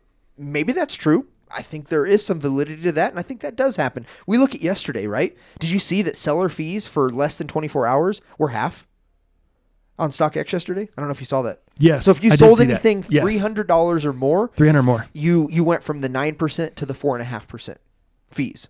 But that was only for like 1 day only. It was like 12 hours. I think it was only 12 hours. Oh, okay. Yeah, so it was very, very short. Shit. So because I think it started like at 10 o'clock our time, maybe 12 o'clock Eastern time, and then it went to midnight, Eastern time. So it was about 12 hours. Yep. But got off tangent here, but getting back to my point, the question I would have for you is, especially JJ, who's worked in and worked for a consignment shop, does something like this, if our ideas do come to fruition and what we're thinking is happening, the reason why we think they would do this with Foot Locker, does that make consignment shops harder to eat? Because I think StockX and Goat, my personal opinion, you're going to get better prices there than you're going to get at a random consignment shop that you're going to walk in. So now that what I love about this is you're going to have Foot Lockers more predominantly in smaller and bigger towns than you are consignment shops for sure. So now you've opened up that avenue that some small towns, like my small town in Kansas, we didn't have no consignment shops. You had to drive 2.5 hours to get to a JCPenney's, dog. Wait. So you're talking about something completely different. I was strictly talking about people being able to bring their shoes in, verify them, and sell them and ship them out through Foot Locker. Right. You're talking about turning them into an Urban Necessities model where there are used shoes that are consigned inside Foot Locker. That's maybe the bigger picture, but what I'm talking about is this Foot Locker with just what we talked about. Does this change consignment shops now? Now that Foot Locker, who has so many more stores throughout the country than consignment shops, are consignment shops going to have to kind of change how they do business? Are they going to have to change their business model to kind of compete with this? Oh, if Foot Locker goes to what you're talking about? Yeah. Oh, dude, Urban Necessity's in trouble. I don't know if there's any changing. They're in trouble, dude. Yeah, I'm just wondering how far Foot Locker and Goat can and are going to take as this. far as growth and as far as in the major markets, that's why Urban Necessities does so well. They're in Vegas. They get Yeah. a ton of tourism traffic. You get a lot of people that are passing through there. Also, it's a big flex city. You obviously want to go out and flex on the strip, go to the club, go to the whatever you're going. So you don't have a problem paying a little extra to get it now in store. Right. Foot Locker, if they're now offering the same model in the same mall, you can't tell me that's not going to take a hit to their business. I don't know if it buries them. Yeah. I don't know if it puts them in the grave, but it puts a massive hit on their business. Now, Urban Necessities done a good job of branching into Supreme and streetwear. Hell yeah. So that's another thing that they can do, and any streetwear brand. What are you going to say? I think brands like UN who have already established a name and really have I know, just crushing it, dude. Just Dallas is like looking around because he doesn't understand what happens. It's my fault. I don't have the adapter. The audience is gonna have to deal with the fucking. Damn it! Deal with the banging of the mic stand, clanging and banging. Because I don't know. You're just too. You're in the gym too much, dog. I didn't like. You don't have to be doing curls with the mic stand while we're doing the show. You know what I mean? You can Look just, at me. I got mine folded, man. I don't even know think myself too good. Honestly, I don't even see this guy touch the stand. I touch the stand more than I probably should. You should not ever be. What do you need to touch the stand for? I'm just moving out of the way so I don't like. All right, valid. All right, I'll give it to you. That's fine. I'll take the. All right. So, Take that L on the way. so what's your opinion, JJ? Places like UN, I think, are gonna be fine because they've already put their name is already set in stone and people know them worldwide. Like they'll be fine. But moving on from now, it's gonna be. Dude, that's gonna cause. Consignment shops are gonna get killed off left and right if they don't have a a firm hold onto the market already, because it's going to make it easier unless it becomes, like you were saying, it becomes more expensive to buy shoes. I feel like they will still kind of hold that market, but if it gets cheaper, dude, it's going to wipe shops out. This is a good thing for consumers. It's bad for the retailer and the reseller. So just bet on fashion, I feel like. It's good for the consumers because any competition is good for the consumer. It's going to drive the price down. Totally. So it's going to be good for us that want to buy sneakers. Resellers, it's probably not as good for. People that want to try to make quick money, people that own the shops like JC or whatever, it's probably not as good, Even maybe Slobby Robbie to an extent with Generation Cool, and he has consignment shit in there too as far as his sneakers and stuff go. But I think you can't tell me that it doesn't take a hit. Right. You can't tell me that you're going to be able to still come in and sell the same pair of shoes that you'll be able to sell it for if there's a Foot Locker or two Foot Lockers in the same mall. Yeah. Well, that's the size of that fashion show mall in Vegas. I think there was two or three. Dude, there's a ton. Foot Lockers in there. That mall's ridiculous, but you can't tell me it's not going to take a hit to the biz. Yeah. It definitely will. I didn't even think about the part you were talking about where they just turn it into now Foot Locker's doing consignment. Yeah. I now, mean, eventually they'd be stupid it could. not to. Yeah. They'd be stupid not to because it's a huge market. You're missing out on a ton of money. You already have the stores. Just allocate the space for it. Yeah. In the they store. want to go through that headache? But it is, that's what you would know about. You Yeah. can speak to the headache. I don't know what kind of headache it is on the back end. It is so. Is it terrible? So bad because people are always asking about their pairs and stuff. Like, have they Calling sold the shop, yet? did they sell? Get my money. Da da da da. It's a runaround the entire time. But Go see, ahead. if they're able to ship them out of there, right? Let's not even say they're a consignment shop. Foot Locker's not a consignment shop. Yeah. But they're just taking the pairs in there at an access point, right? And being able to ship them out. We're going to authenticate them and we're going to ship them out. That's it. That's what the I business. was saying. That's initially. And maybe I think that's initially what is probably going to happen, and it may not even go any further than that. I'm just thinking about the what ifs. But if they're already authenticating them, why wouldn't they eventually grow to more of a consignment shop? They're already doing the hard work of making sure the authenticity is there. That's part of the training so they can ship them in and ship them out as an access point. But then eventually, can they grow to a consignment shop? Maybe. What I would tell you is this whole stadium goods buyout, remember when that happened first? Yeah. We haven't seen anything from that, right? Right. Us little people. Now, from the business perspective and money, They're probably killing it. there's probably a bottom line, and they're probably winning more than what they did before that. But consumers aren't seeing anything. I think this, though, consumers are going to be able to see something. I'm envisioning a system. You walk into Foot Locker. They have a computer or a couple computers set up, little bays along the side of the wall or in the back, Kind of whatever. like those Amazon lockers. You just kind of type in your shoe and just set it in there. Well, just more for browsing, so you can see what each shoe is, and you can see what's selling for where, which you can do on your phone too. Sure. I'd imagine you can access this in store and on the phone. But you go in, you make sure you go in, you look up the shoe you're trying to sell, you make sure that there's still a bid there that you want to accept. You let them know, hey, I want to accept this bid. They'll set you up with a legit check, make sure everything's good. They'll go in the system, boom. The shoe has been sold. They'll handle the rest from there. It's all automated. They give you your money. You give them the shoe. They ship it. They do all the rest of the stuff. Now, that may cause a little bit of a bump in seller fee or fees because of that process. I'm not sure. I hope it doesn't, but that's what I'm envisioning happening. Because it's already 15%, so that's going to be insane if it gets bumped again. Because that's why they're so... Isn't that why it's so expensive on GOAT? Because people are just trying to get the most money out of their shoe? Goat's been more expensive. Or no, yeah. it's 20%. No, I think it includes shipping. Dallas, what's the percentage on Goat? It includes shipping too, doesn't it? Let's see. Is it 15% include shipping? And Or StockX 20. does not include shipping, but it's 9.5%. Yeah, right? so you got Or is it 20? You got 9% fee or whatever, and then you've got a 3% processing fee, which I think on StockX. Yeah, on StockX, which is eluding 12%, right? I think Goat is just a little bit less than that. I think Goat is probably closer to 10-11%, and then their flat shipping is 10 versus $13.95 on I could have StockX. sworn it was so much more. It depends on your account. Okay, It depends it what depends on seller your account, yeah. You got to be a certain Oh, seller yeah. status. The I amount of gotcha. commission fee is 9.5% plus the seller fee for a seller in good standing. Commission fee can increase to 15% plus the seller fee and a maximum of 20% plus the seller fee depending on the number of seller cancellations made. Right. So again, standing in the account. That's what it counts on. All right. Go. It's kind of how that works. Still, they're expensive as hell. It's an interesting conversation. And I guess we'll kind of transition from that. We just talked about Slobby Robbie in Vegas. Did you see him introducing Generation Cool Las Vegas? In Vegas. On his Instagram, it just said Generation Cool Las Vegas in the Sega font. Which, where at? What do A you know? post. All it said is that, and then in the caption it said, "We're having a baby." Wow. That's it, dude. Very That's it. cool. Nothing more. No more details. No where it's at. No Just nothing. hyping it up. Yep. I like it. I wonder if it starts out with the Urban Necessities approach, like something off the strip, one of those malls, a lot cheaper rent, obviously. You're a destination store. You've been on Netflix. People know who you are. Yeah. People are Why not coming go big to then? you for a reason. Which here's just a second. People are coming to you for a reason. Do you start there and build that up?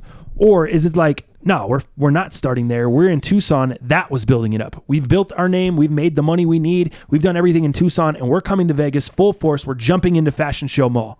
What direction do you think they go? For me, if you can, I go hard. I go right into fight. I go right off the strip. Let me tell you this. When I was talking to JC, 2J's Kicks, dude that owns Fashion Show, that owns Urban Necessities inside Fashion Show Mall, when he made the move. Yeah. Because, he was in the bigger space, Yeah. in the old store, at the crappy, rundown, Dying mall. whatever that mall was. Yep. Off the strip. You had to take a cab to get there.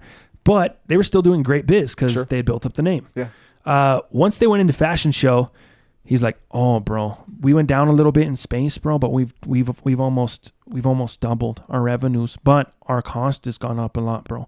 He said he was paying. He told me in Yale he was paying like. Damn, dude, I wish I remembered the numbers. I'm not even gonna try to say the numbers. I don't remember, but it was he was paying like more than double in. Going from his previous place I'm sorry. I think these are the numbers. I think he was paying 3 or 4 times what he was paying there, but his profit was up like double or whatever. So he was still crushing, but it was a huge hit in like rent or whatever, space to get in that mall. Sure. Plus, you're limited in space. He doesn't have as much room in that mall. Yeah. But he's like, it's the long play game. If I'm going to lose a little bit of money now, or not necessarily even lose a little bit of money, but take a little bit of a hit in the shorts, I know I'm going to be able to make this up by being in this mall. There's so much more traffic in this mall, so many more people walking by. And I think, and I talked to him shortly after they had just opened. I was there last February. So that was... very, very recent after it opened. Wait, I'm sorry. Last February, they weren't open yet. I was there in August, this past August for Magic. Yeah, because did they open in April or May? Something like that. So I was there shortly after, a few months after they opened. And that's what he was talking when him and I were chopping it up. That's what he was kind of talking about. And so I think it does make sense for Generation Cool to be in front of everyone, in front of that big mall, but it just depends on, I don't know what kind of space they need. You know what I mean? And that's where it becomes dicey. The spots in that mall are already ridiculous, but if you need space and you need a back room for all your inventory and stuff like JC does, not cheap, dude. Not cheap at all in that mall. I would say for that store, I wouldn't be surprised if that fool was paying between 40 and 50 G's a month. That store's it's a I big could've store sworn in that I mall. heard it was 50 G's. 50 G's, yeah, dude, that's a huge store in that mall.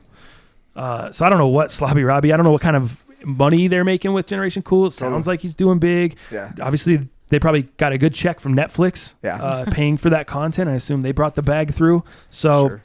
it's interesting, man. It's cool. Congrats to Slobby Robbie, man. I think it needs to do a store like right off the strip, kind of like Undefeated there. Now Undefeated is in that little complex, so it's right behind what MGM I think is where that Undefeated store is. Yeah. So it's off the strip, maybe a couple blocks, but I could see them being successful in something like that.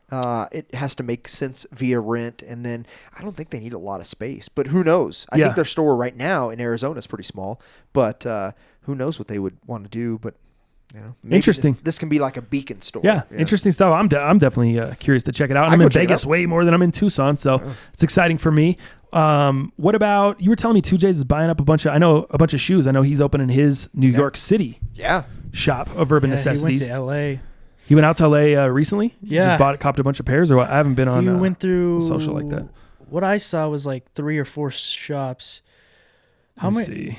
Do you know how many he exactly went through? Not exactly how many that he went through, but you know, he copped a lot of pairs also at the last sneaker con, which I believe to be in Fort Lauderdale, Florida. I think was one of the most recent sneaker cons. Dude, he dropped. He cleaned up. I think he spent over 140 racks. He built his own wall of shoes. Dude, he spent over 140 racks before SneakerCon actually opened. Really? Yeah, because you know how he does. He goes to all the different vendors, says what's up. Oh, hey guys, what's up? I just wanted to say hello. You know, good to see you. You know, and then dude, and just gets all his cash out, dude, out of his backpack, and is like, yeah, I'll take these and I'll take these, and that's cool. And I'll take those. Dude, spent 140 racks before it even begun. Wow. And this is a lot of it's just to fill his New York store because, dude, they're really, really close to opening that bitch up out there. In New York? Yeah. Sick. So they're getting really, really close. That'll be cool. I remember when we were out there talking to JC and him and Yayo were talking about, you know, kind of urban necessities, maybe Denver, and kind of trying to partner and bring some shit here. And it was just early, just talks and just kind of throwing it out there. And his big thing was he's like, man, I just don't want to have another urban necessities too close to here. Like he's like, I just don't want to cut off my head at the Vegas location because it kind of has become a destination city, which I don't necessarily think he would do that, but I can see where he's coming from. So I think that's why he didn't go LA first and he went New York because it's so far from Vegas. Yeah. So it's like a whole nother world. What's up? Look, this is his picture of his Fort Lauderdale sneaker con. Wow, that's dude. all the shoes that he bought, dude. He's got like half of a store that he bought. That's insane, bro. So that's what he does. You know, he always, you know, every time he puts his new sneaker con videos out, he just buys them out. It's Super nice insane guy. How much he buys. And he does it all cash. Yeah. Just does it all cash, man. Yeah, he's working. Yeah, man. He's working. He's dope for sure. So, yeah, building his brand, man. I'm proud of that guy. Started, you know, rags to riches. We've covered it in one of our vlogs. We've talked about him quite a bit. Dude, just super successful, super humble, great dude. Happy for him, man. He's tight. Anything more on sneakers before we jump into the YouTube comments here this week?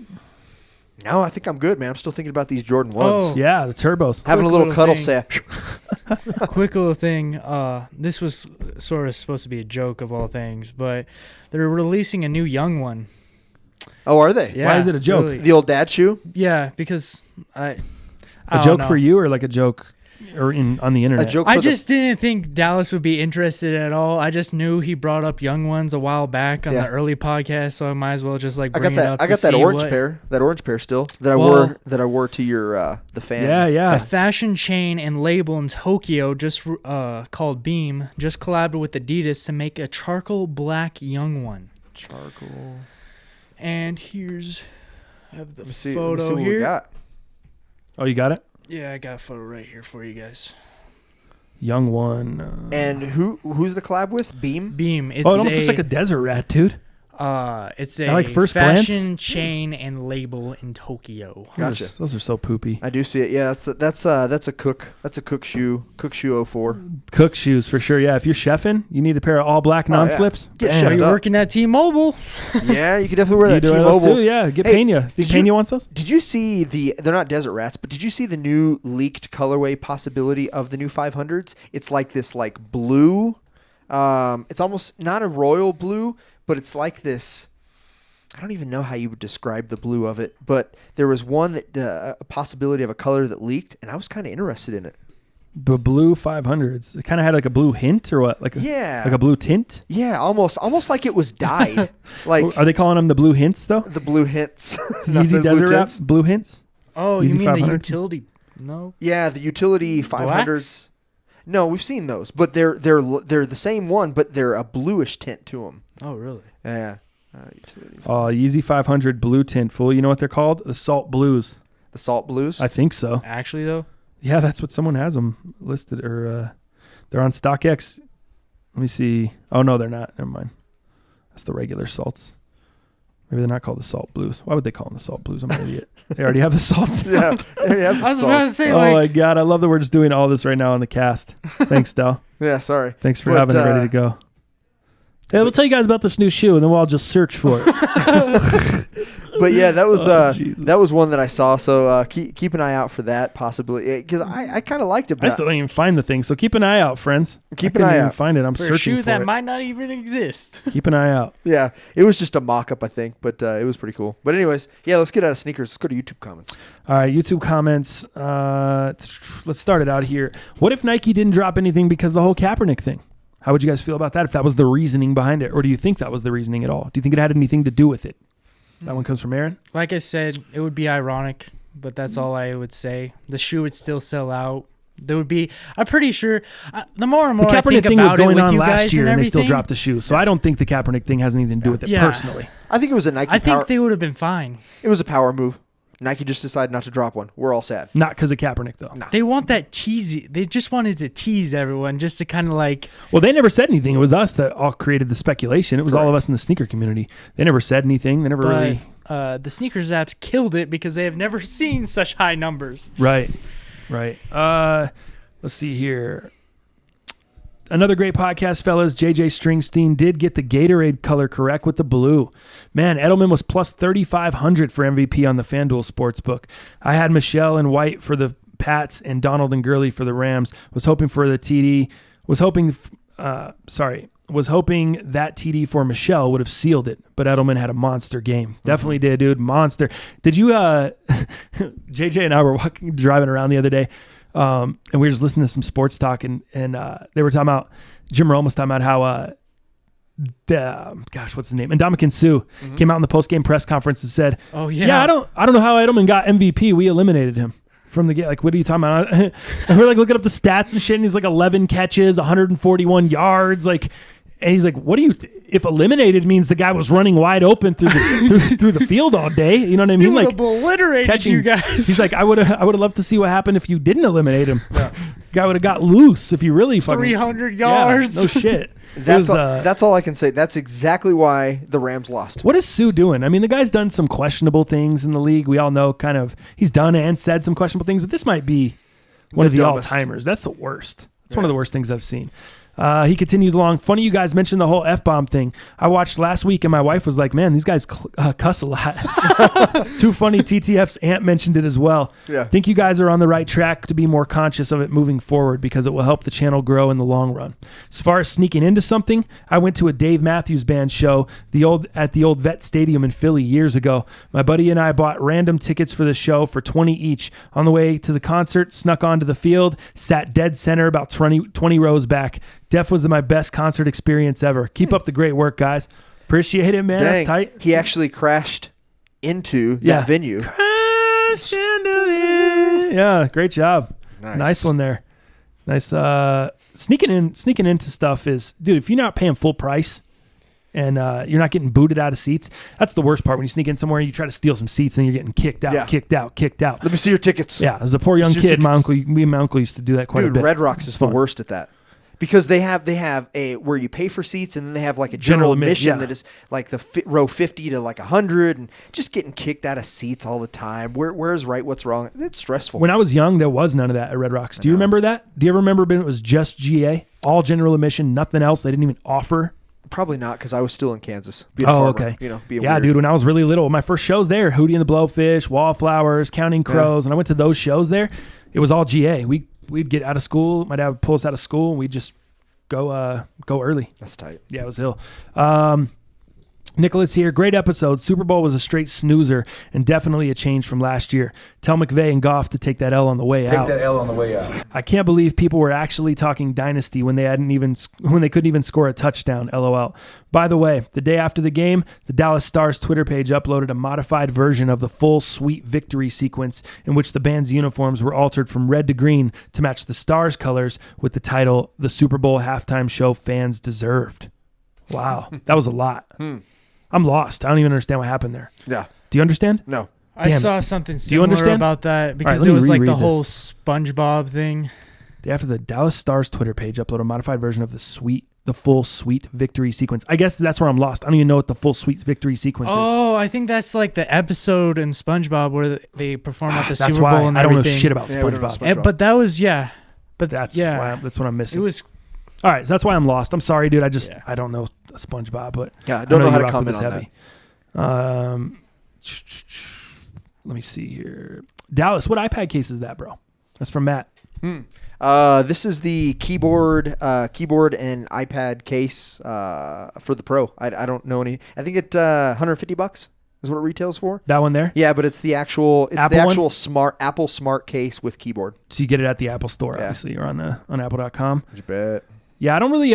Mine's the Apple. This is an Apple case as well, but we don't really rock with too much generic stuff. I think every case I have is like the actual Apple. Mine too. I don't really rock with not. And see, they don't have a lot of cool cases for the 5C, but this is Apple's only case 10S that they offer. 5C. Or did I say 5C? You Damn. totally called it a Sorry, 5C. the XR. I have the XR. So 5 versions ago.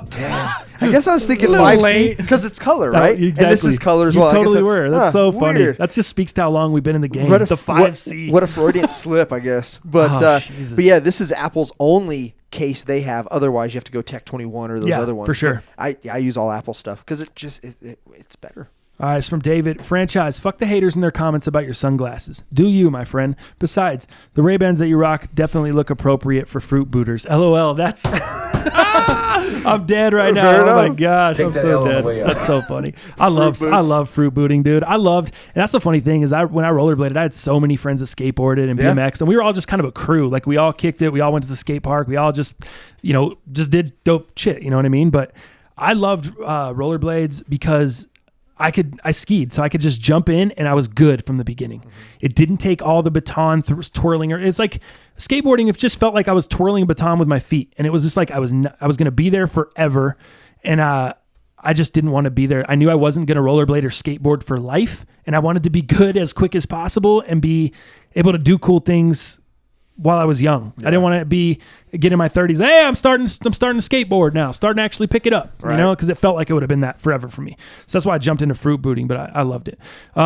Anyways, yeah, I don't really get too much hate on the sunglasses anymore. Not like a ton anyway, but people are just kind of used to it now, which is cool. I can appreciate the fruit booting comment though. I love it. That's Love fire. it. He continues, I kid. I was once in my youth a fruit booter as well. What do you know about Chris Edwards, Arlo Eisenberg, and the old school tape dare to air? That's crazy. That's a little bit before my time, bro.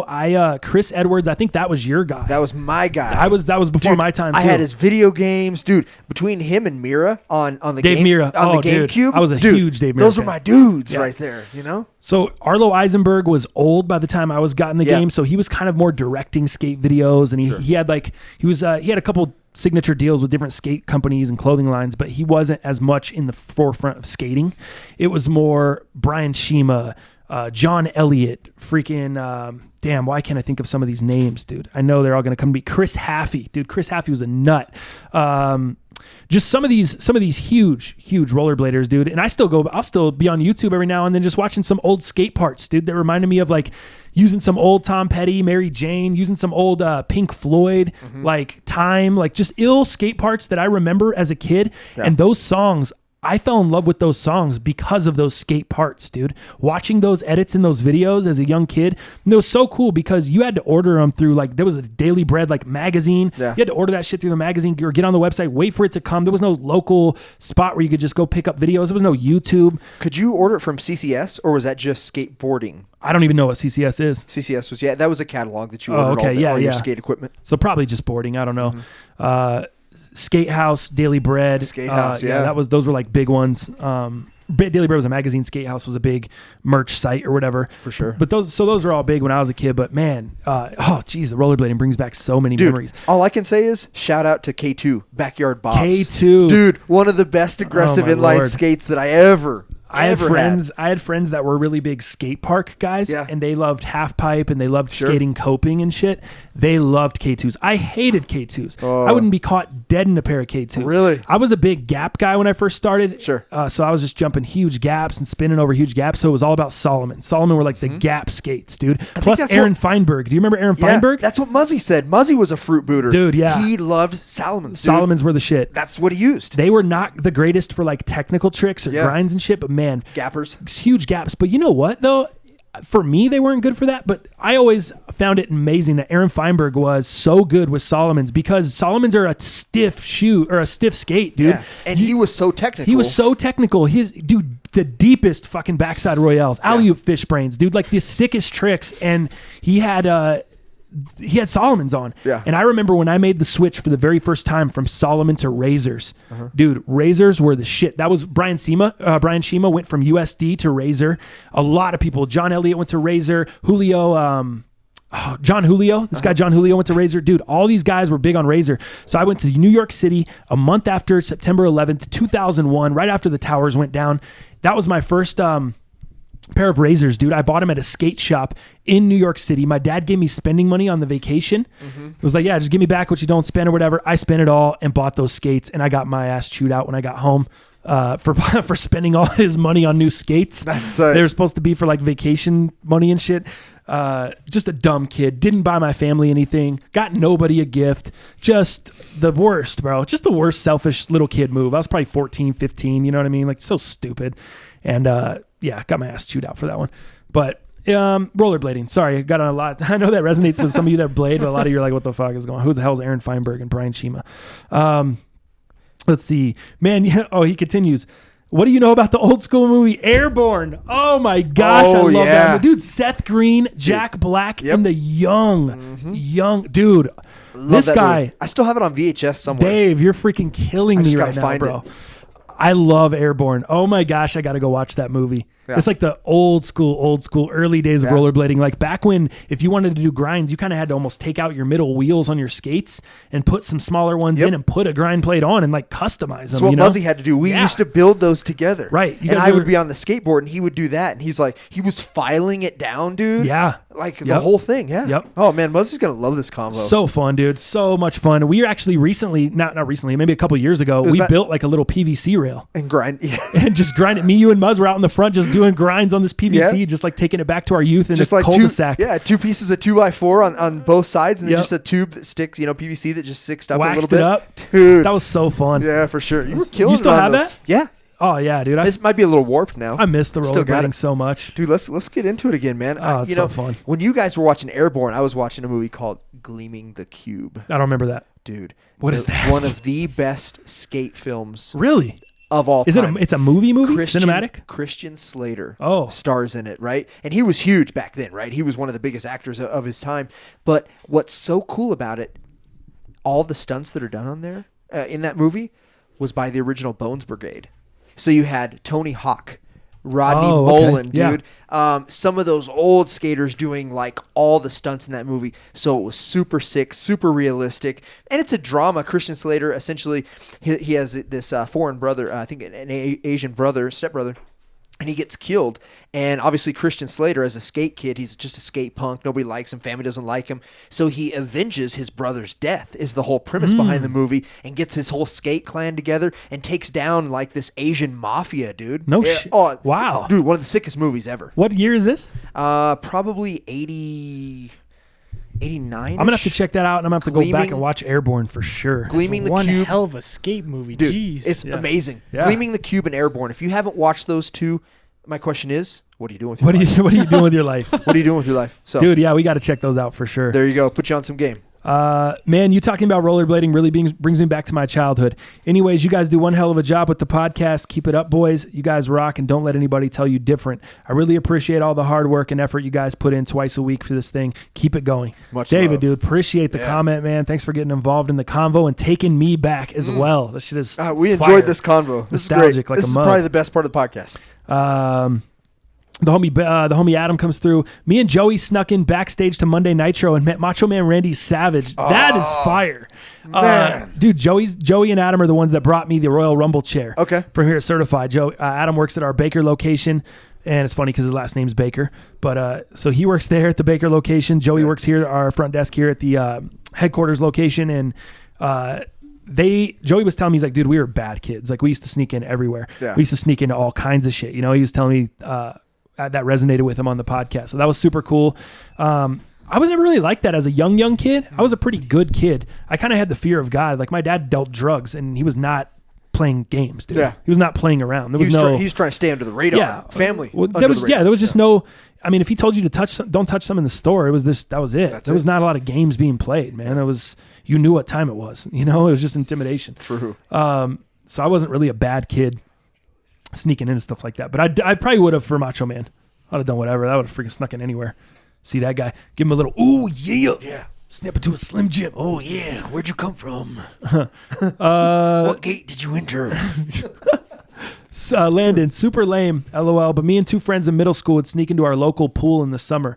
Only one person would pay to get in, and all get their hand stamped for re-entry. Then go to the parking lot, transfer the stamp to our hands. Then we would wet our hand and walk in pretending we already paid. Oh, wet our hair and walk in pretending we already paid. Sorry. That's pretty tight. That's a smart move there. Yeah. Like they're already wet. Saved a lot of money back in the day, considering it was 5 to 10 per person, and we would go a few times a week in the summer and didn't have any money. LOL. I bet a lot of kids can relate to that, man. Neighborhood pools, going in. GoldenEye commented back to him, LOL, genius. Nice. I like that. This comes from the homie Bink. Me and a buddy snuck into an old CSU football game at Hughes Stadium up in Fort Collins right before it was demolished to build a new one on campus. That was just like within the past year, Greg. You're doing this shit. You're still going hard.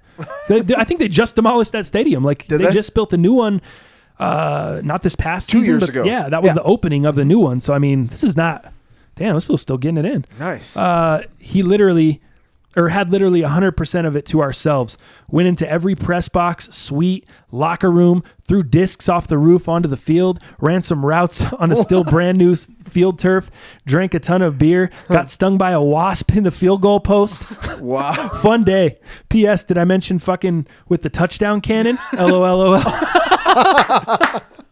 That's funny. Dang. Oh, that's super sick. What? Who is this guy? I think he is Dude Perfect. Sneaker Bink, bro. He's fucking sneaking in. These are the Dude Perfect. Throwing some discs off the roof. That's fire. Onto the tight. field. Yeah. Ran some routes on the field turf. Drank a ton of beer. Got stung by a wasp. in the field goal post. Or were you guys trying to like tear down the field goal post? A stone in the field. Wasp got you. I'm weak. I That don't is even fire. know. Such good shit. Mike the Man, JJ killing it again, and my boys congratulating him for his contributions. Love it. You guys are killing it. Course, man. Trying to get better all the time. Hell yeah. Colby, let's see. Thomas, glad you brought up those old 1985 dunks. Reminded me I was going to suggest the black Dover Street Market dunks that dropped 4 to 5 years ago. It's the perfect shoe to wear in bad weather. They've got Gore-Tex. They've got a Gore-Tex like upper with super leather that lines the inside collar. If you fuck with the all white, the white pair is dope too. This may seem plain, but everyone needs to have an all black pair of highs with the luxe materials. These are perfect. Check them out.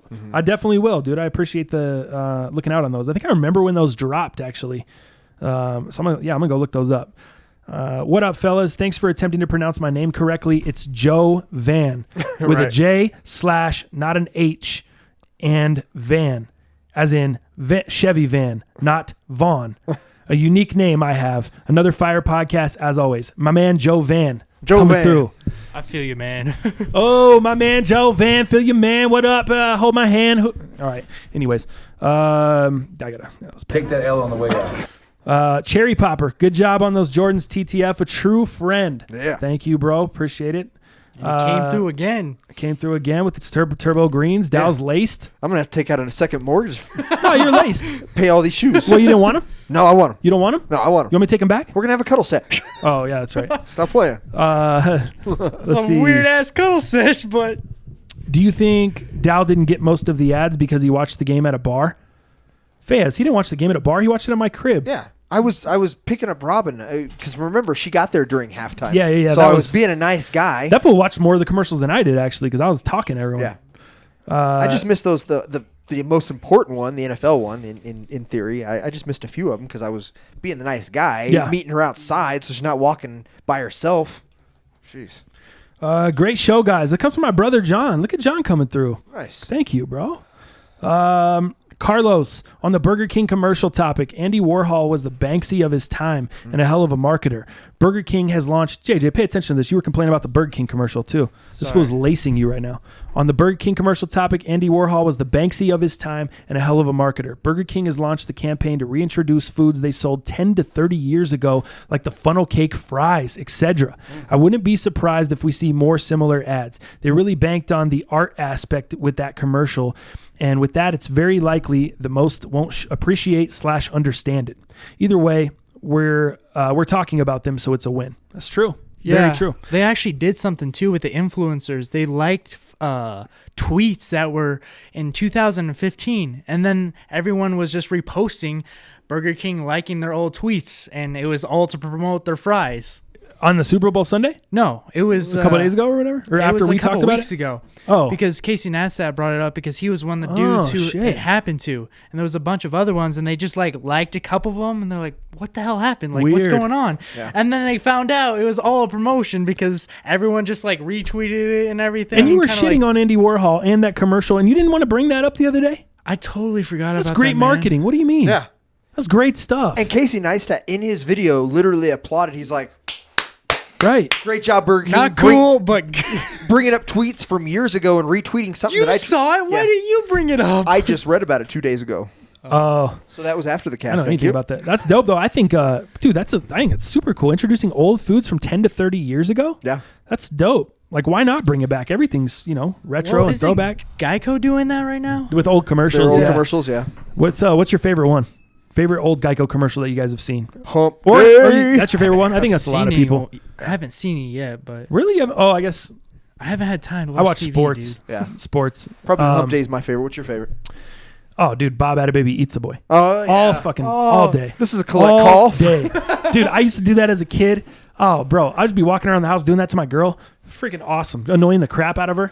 He's if you haven't seen it, man, he's making a collect call and he's trying to save money. Yeah. So instead of actually letting the collect call go through and the other person getting charged, Yeah. he just says, okay, when they say your name, Yeah. he says, Bob Attababy Eats a Boy. Mm-hmm. And then the person on the other end goes, yeah, you have a collect call. It's like the operator's like, you have a collect call from Bob Attababy Eats a Boy. And he just hangs up Yeah. the phone. And it's like, do you accept? Yeah. And he's And like, he just hangs nope. up. hangs Yep. up. So they know that obviously it was Bob. and Yeah, they had the a wife. baby, The wife's and like, it's "Who a is boy." that?" And he's like, "Yeah, it's Bob. They had a baby. It's a boy." And then at the end, he's all, "Bob had a baby. Eats a boy. 7 pounds 9 ounces. Eats doing fine." It's just so true funny, shot, bro. yeah. Oh my gosh, I love that one. Dying at that one. That one's my favorite. I love that old school Geico. All right. One time I snuck into a music festival in El Paso, but didn't have enough money in my college days. I jumped over this barbed wire fence, instantly regretted it. LOL. But then I popped a Molly and had the time of my life. With my hands bandaged up with my t-shirt, I couldn't wipe my own ass for 2 weeks. I had to make sure I used the shitter before the shower every day. What a time. LOL. Oh shit. I think his name's Brian. I think it's username it's Bri5, so I'm assuming it's Brian. That's a great. Shout out story. to that one. Classic. With my hands bandaged up. Yeah. Still popped a Molly and trying to enjoy the show. Tight. That's fire. All right. So Dow getting into those bunnies. LMAO. Loved the cast and really thought the Super Bowl was not bad or good, although really hated seeing the Pats win again. Also, did you see the all-out brawl outside during the Patriots parade? Only Boston fans could fight each other when they're both on the same side. Also, people saying Julian Edelman is... Also, people saying Julian Edelman is a Hall of Famer. Yeah, he's good, but guys, like Megatron and Sorry, I butchered the shit out of this. My phone was ringing. Megatron. Also, people saying Julian Edelman is a Hall of Famer. Yeah, he's good, but guys like Megatron, Chad Johnson aren't even in yet. Yeah. So I don't think he's top tier yet. I would totally agree. Yeah. I think there's just other people that have to get in. Julian Edelman's got the rings, but he doesn't have all the other stats. Yeah. And it's hard to get that in an offense that switches up every week. They don't rely on him weekly. They rely on him when it fits the game plan and fits the defense they're playing against. You know what I mean? I couldn't agree more. Here's your boy. Let's see here. What are the bunnies? What is that? Bunnies. I don't know. I have no idea what the bunnies are. I have no clue what the bunnies are. Dow getting into those bunnies. I don't know what that means. Yeah. What did you say at the beginning of the cast? I don't know. I mean, not the beginning. I guess the last cast. I don't know what the bunnies mean. Me either. I don't know what it is. Talked bunny slopes, but we didn't talk no bunny slopes. I don't remember. Buddies or bunnies? Bunnies. Dow getting into those bunnies. LMAO. Because the Air Maxes, because we were talking about Easter and everything, like that's the only thing I could see being bunny, like Easter bunny. Oh, yeah. Oh, those Air Maxes. Yeah. Gotcha. Have a Nike day. Yeah. Maybe that's it. This fool, I think he's foreign, bro, because I don't know what his name is. Weird characters in there. But he keeps coming through kind of hating. I'm not a huge fan of these podcasts. It's boring. I get enough talk show on my way to work and from work, mainly in the morning. Then why are you listening? I don't even know what that is. Yeah. This is the guy that wants you to. He was saying, when can I get some more YouTube videos? This is the same dude. Yeah. Sneaker reviews. I can already smell it. Yeah, same guy. So, Dummy Blake comes through. That's what a fucking podcast is, you fucking retard. Talking. That's what it is. Baker Cell comes through. If you're not a fan, don't watch or listen. Very simple. He goes back. Give me the definition of retard. Then he tells Baker, nobody asked for your comment. And then Mike the Man comes through. Bruh, your ass sore from that butt plug? What a goddamn loser. And then the homie Goldeneye just, fuck. Most of us are here to support the homies and actually enjoy listening to the podcast. If you don't like it, you can leave and don't let that L hit your vagina on the way out. Take that L on the way out. Try starting your own podcast and see how good it is. I can tell you right now, it'll fucking suck. It'll be so fucking boring. I'll have to stab my ears with your girl's dick. Constructive criticism is welcome. However, your retarded comments are not. Keep all that stupid bullshit to yourself. Trolls get me triggered, so you can go fuck yourself, you fucking retarded fuck. Just a heads up, next time we won't go so easy on you. That's it, bro. Fair enough. Crushed. I can't add anything to it. It's just funny because he's firing shots and his shots sound like this. Like a little fucking Red Ryder BB gun. Yeah. Like a little Red Ryder fucking toy joint, and we're just fucking everyone in our camp. Artillery in this bitch, bro.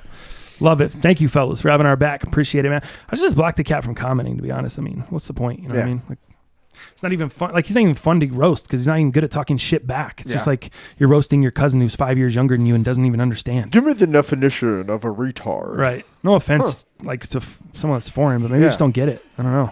The CT Sneaker Freak is in. I thought, excuse me.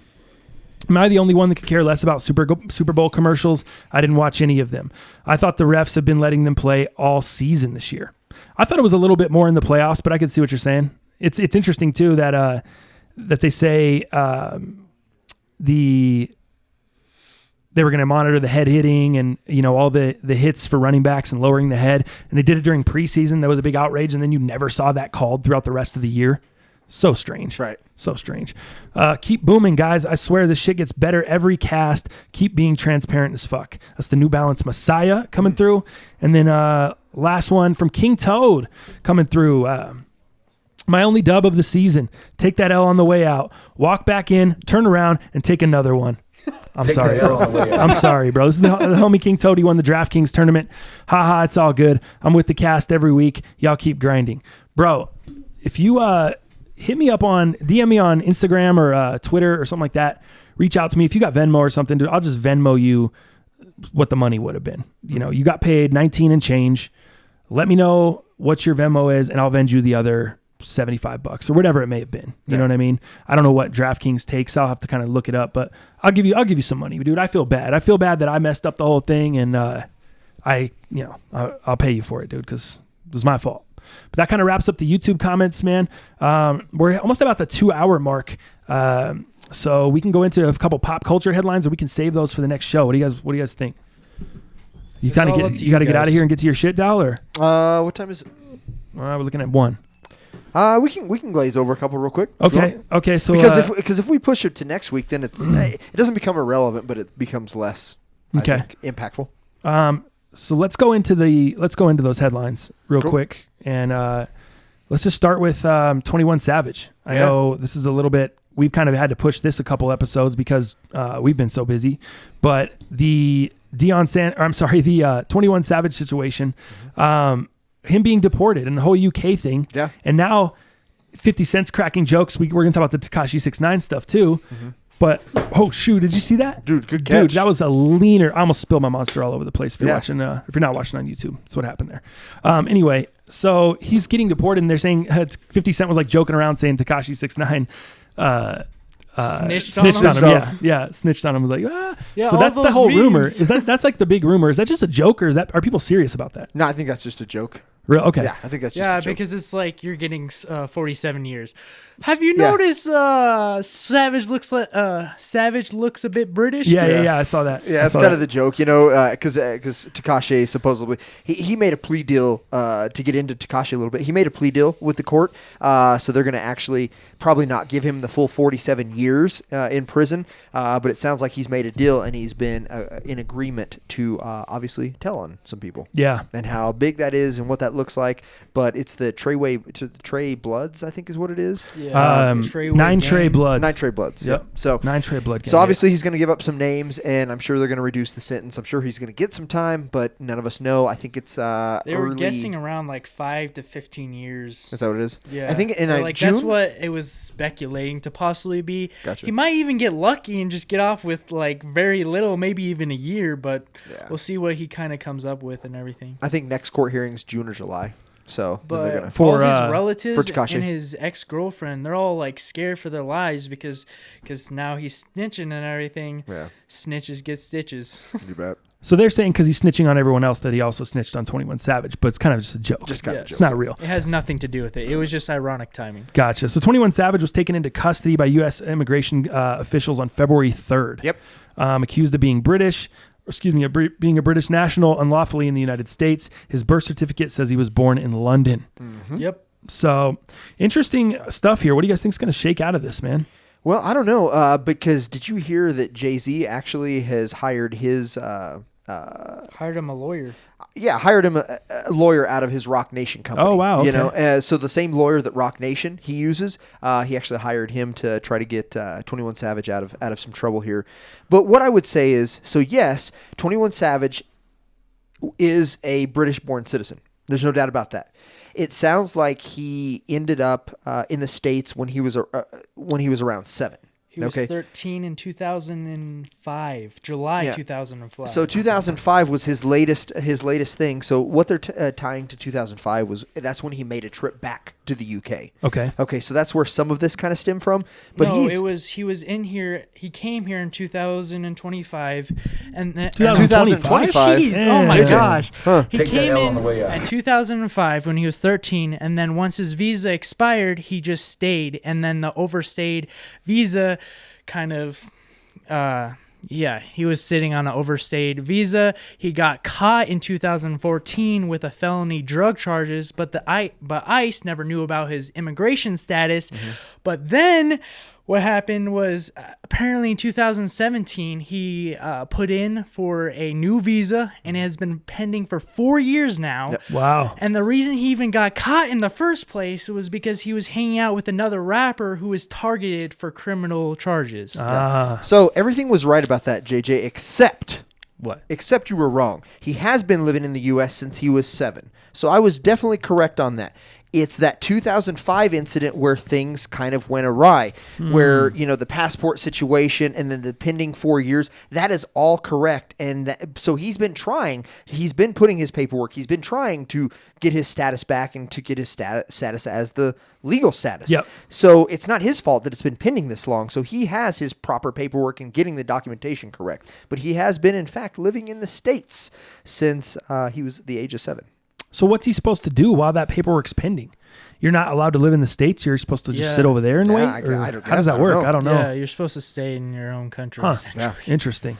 So I wonder if that lawyer can help him get some stuff expedited or whatever. yeah, so I don't know. Biggest reason why Jay-Z gave him the lawyer was because he does, as Jay-Z said, he deserves to see his kid, and his arrest was a total travesty.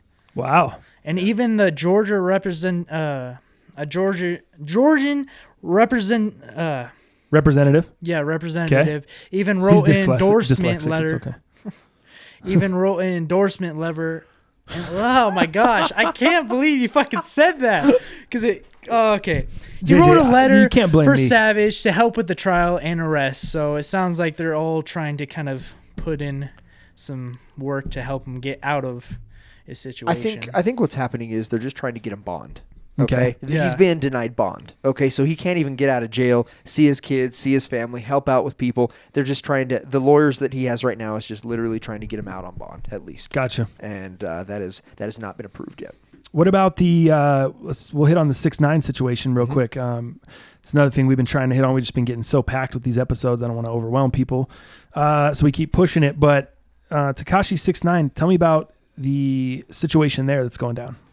So all I know about Tekashi 6ix9ine right now is the latest and greatest is, they're talking about the 40 up to 47 years in prison. So racketeering, drug charges, 9 counts. They're even talking about he was a part of the gang that obviously told him to put a kill shot on a fellow rapper. Do you remember who that was by chance? Nope. It's just some big guy in the Yeah. So all I know is it was warning shots essentially, but that's it. He sold drugs. He sold heroin apparently.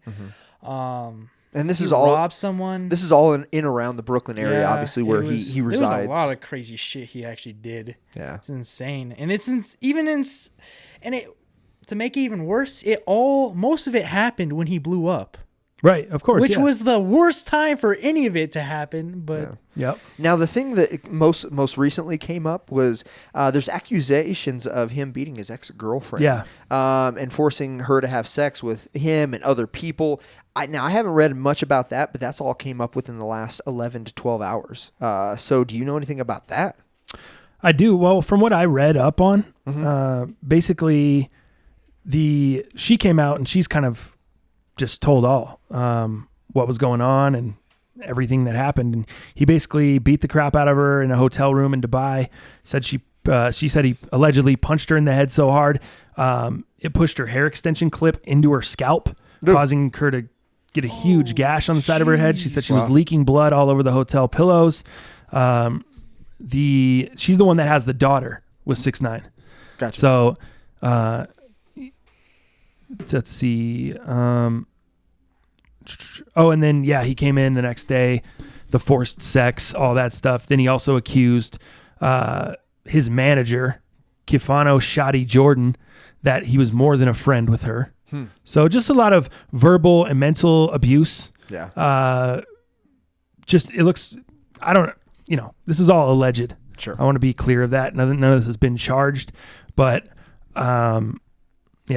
it's crazy, dude. Yeah. It's a whole crazy thing. The guy's going through a lot. There's a lot of graphic stuff too. I don't really like to detail in here. I just don't. I don't feel it's necessary. It's sort of ironic because his whole goal is to lessen his sentence, and now it might stay exactly where it is. Yeah, right.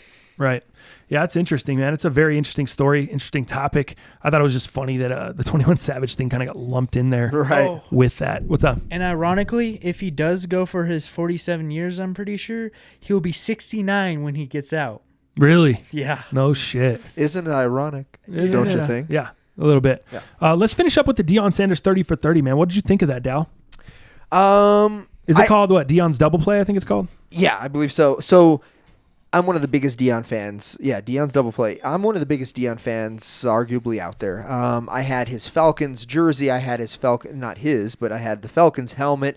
That's what got me into football. And then I was never a big baseball fan, but to be able to see him play two sports, the two biggest figures as me growing up was Bo Jackson and Deion Sanders. Yep. I love those two guys, man. And partially because they did it. They did everything. They did it all and put it all out there. And I just loved it, man. And Deion just had that extra swag. Bo didn't really have that swag, right? And Bo came into, he left one sport and came into the other sport when the other one was almost completely done. Right. Whereas Deion is really the only player still of this time to be able to not only do it in the same day, but in the same week, playing and then being in a Super Bowl and also being in the playoffs with his Braves. Right. So it's incredible to kind of see that story, because when we were growing up, we didn't have as many, the internet, all these different things where we could see this real time, and I didn't even have cable TV growing up on the farm. So I had to hear about this stuff on radio. I had to hear about it from my homies on their cable TV. Yeah. So I didn't get to witness this, unfortunately. So now going back to it, but knowing about it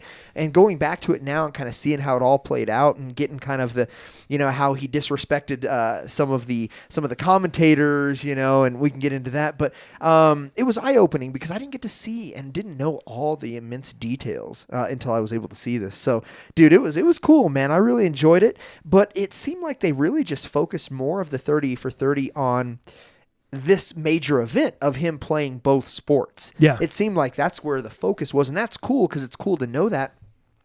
But, it didn't focus on his, on kind of where his head was at, his family, some of these other things that I would have liked to see, and some of these endorsements, that he had with Nike. And he actually flew with, one of his own Nike execs. You saw that in this 30 for 30. But I think they could have done a little bit more and not just focused on this major event, even though arguably nobody's ever done it before since him. Yeah. I thought that was cool. But I wanted a little bit more of his personal life, how he grew up, because 30 for 30 always does a good job at that. But I think they focused in on a part that was awesome, but it left me wanting more, I guess. And then also the 30 for 30 in general just leaves you what ifs, right? He kind of alludes to, his baby baseball and what could he have done with that? I think that's the thing that you have to realize when you're watching this. Yeah. And I did a little bit of that too. I was like, oh man, I wanted more. But this is not chronicling. This is not a biopic of Deion Sanders. This is not anything like that. This is strictly chronicling Deion Sanders playing two sports in one day. Exactly. Which double play. Right. In his words, I didn't play two sports in one day. Yeah. I played one sport and I suited up for the other. Yeah. That's what he says at the beginning. And you got to watch the 30 for 30 to check it all out and see what happened between him and the manager and the Braves. And it was crazy, man. I thought it was awesome. I thought the behind the scenes stuff was cool. Once you realize like, hey, this is not a full biopic. It's kind of just about that portion of his life. You can kind of let it go because it didn't really get into him with the Cowboys and the Niners and all that shit a ton. He was really about him with the Braves and him with the Falcons. Yeah. And, Bo Jackson was interviewed for it. Bo had a couple clips in there. That was cool. And Bo said, hey man, Deion was, a lot of people thought Bo was better, but Deion was the only guy doing them simultaneously. Bo's like, I didn't start football until after baseball was done. I didn't join the Raiders until October. Once the Royals season was over with, then I would quit baseball and do football. But I was a baseball player. Deion was a football player and a baseball player.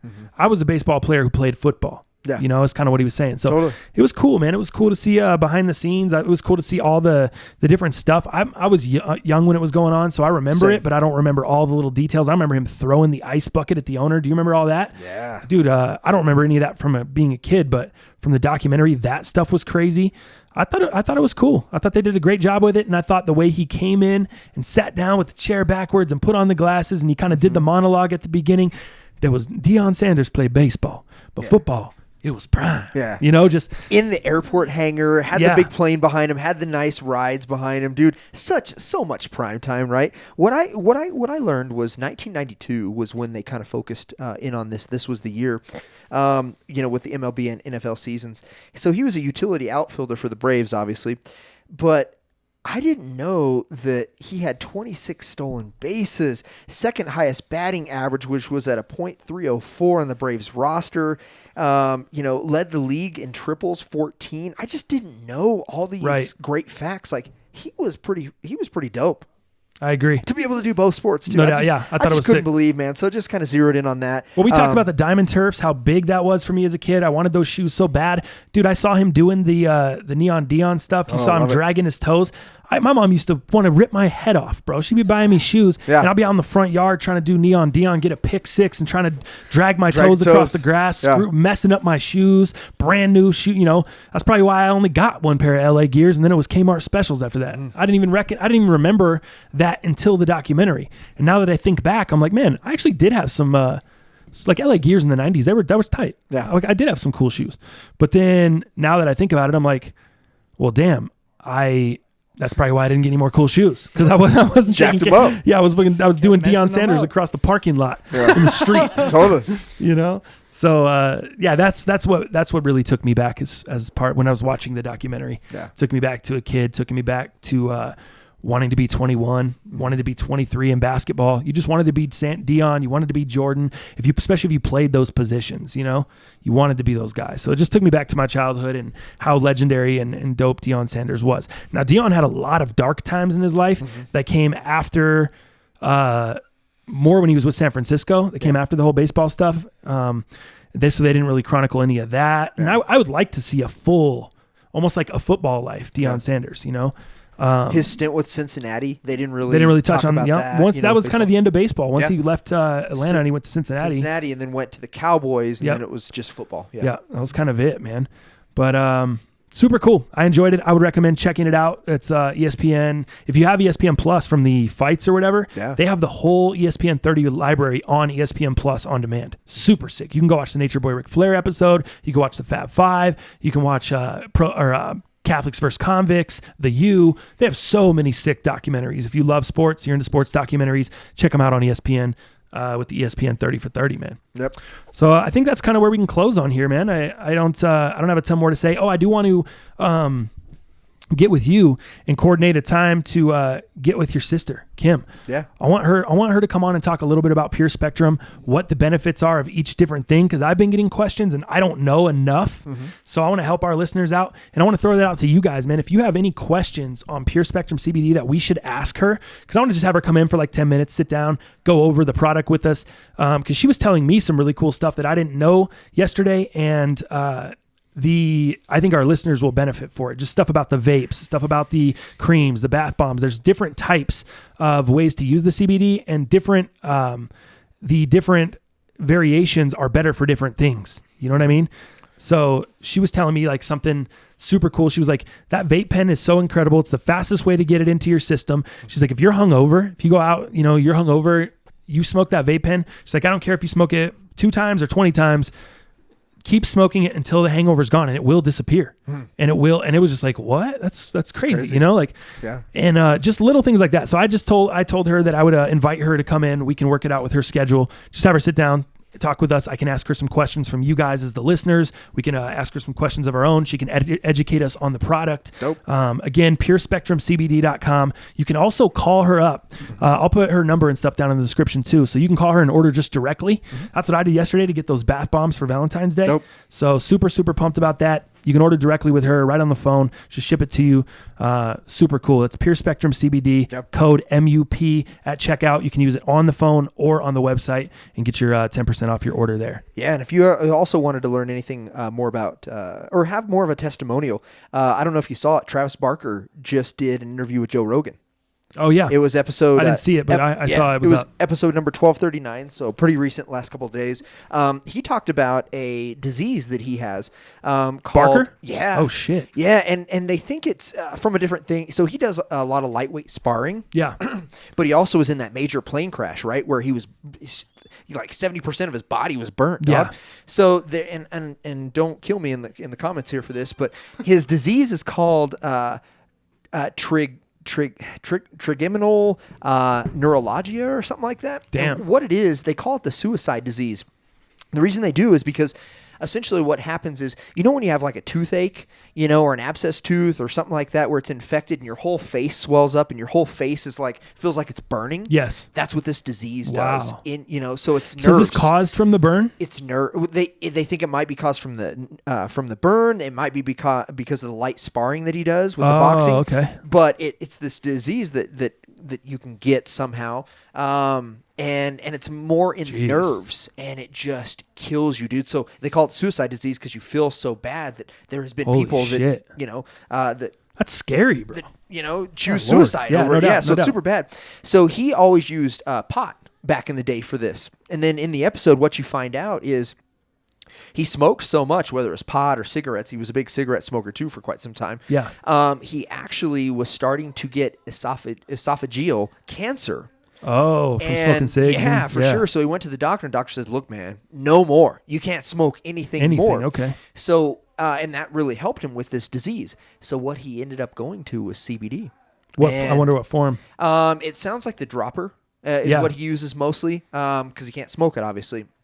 So he uses that tincture, that dropper, and obviously does a lot more than the quoted dose that you should do, right? Yeah. But he says, man, that helps him with his anxiety because he has a lot of anxiety via the plane crash and a lot of this post stuff that has happened to him. But pretty cool episode to watch. He discusses traveling, band, the Fire Festival, some of his diseases, some of his habits, tattoos. Cool episode. Dude, cool episode. But it also mentions CBD and a cool testimonial as well for him. So just a lot of health benefits. Last week on Super Bowl week, all the talk shows were out there, and I heard Terrell Davis on a show talking about promoting the CBD. He said, dude, he started CBD a year and a half ago, and he's like, it's changed my life. I had the worst joint pain, knee pain. Yeah. He used to get migraine headaches. Said he hasn't had a migraine in over a year. That's awesome. He started the CBD a year and a half ago, and he's like, man, it has just changed my life. So now he actually is, started a company, or he's a half owner in a company, and invested in CBD and doing their thing. So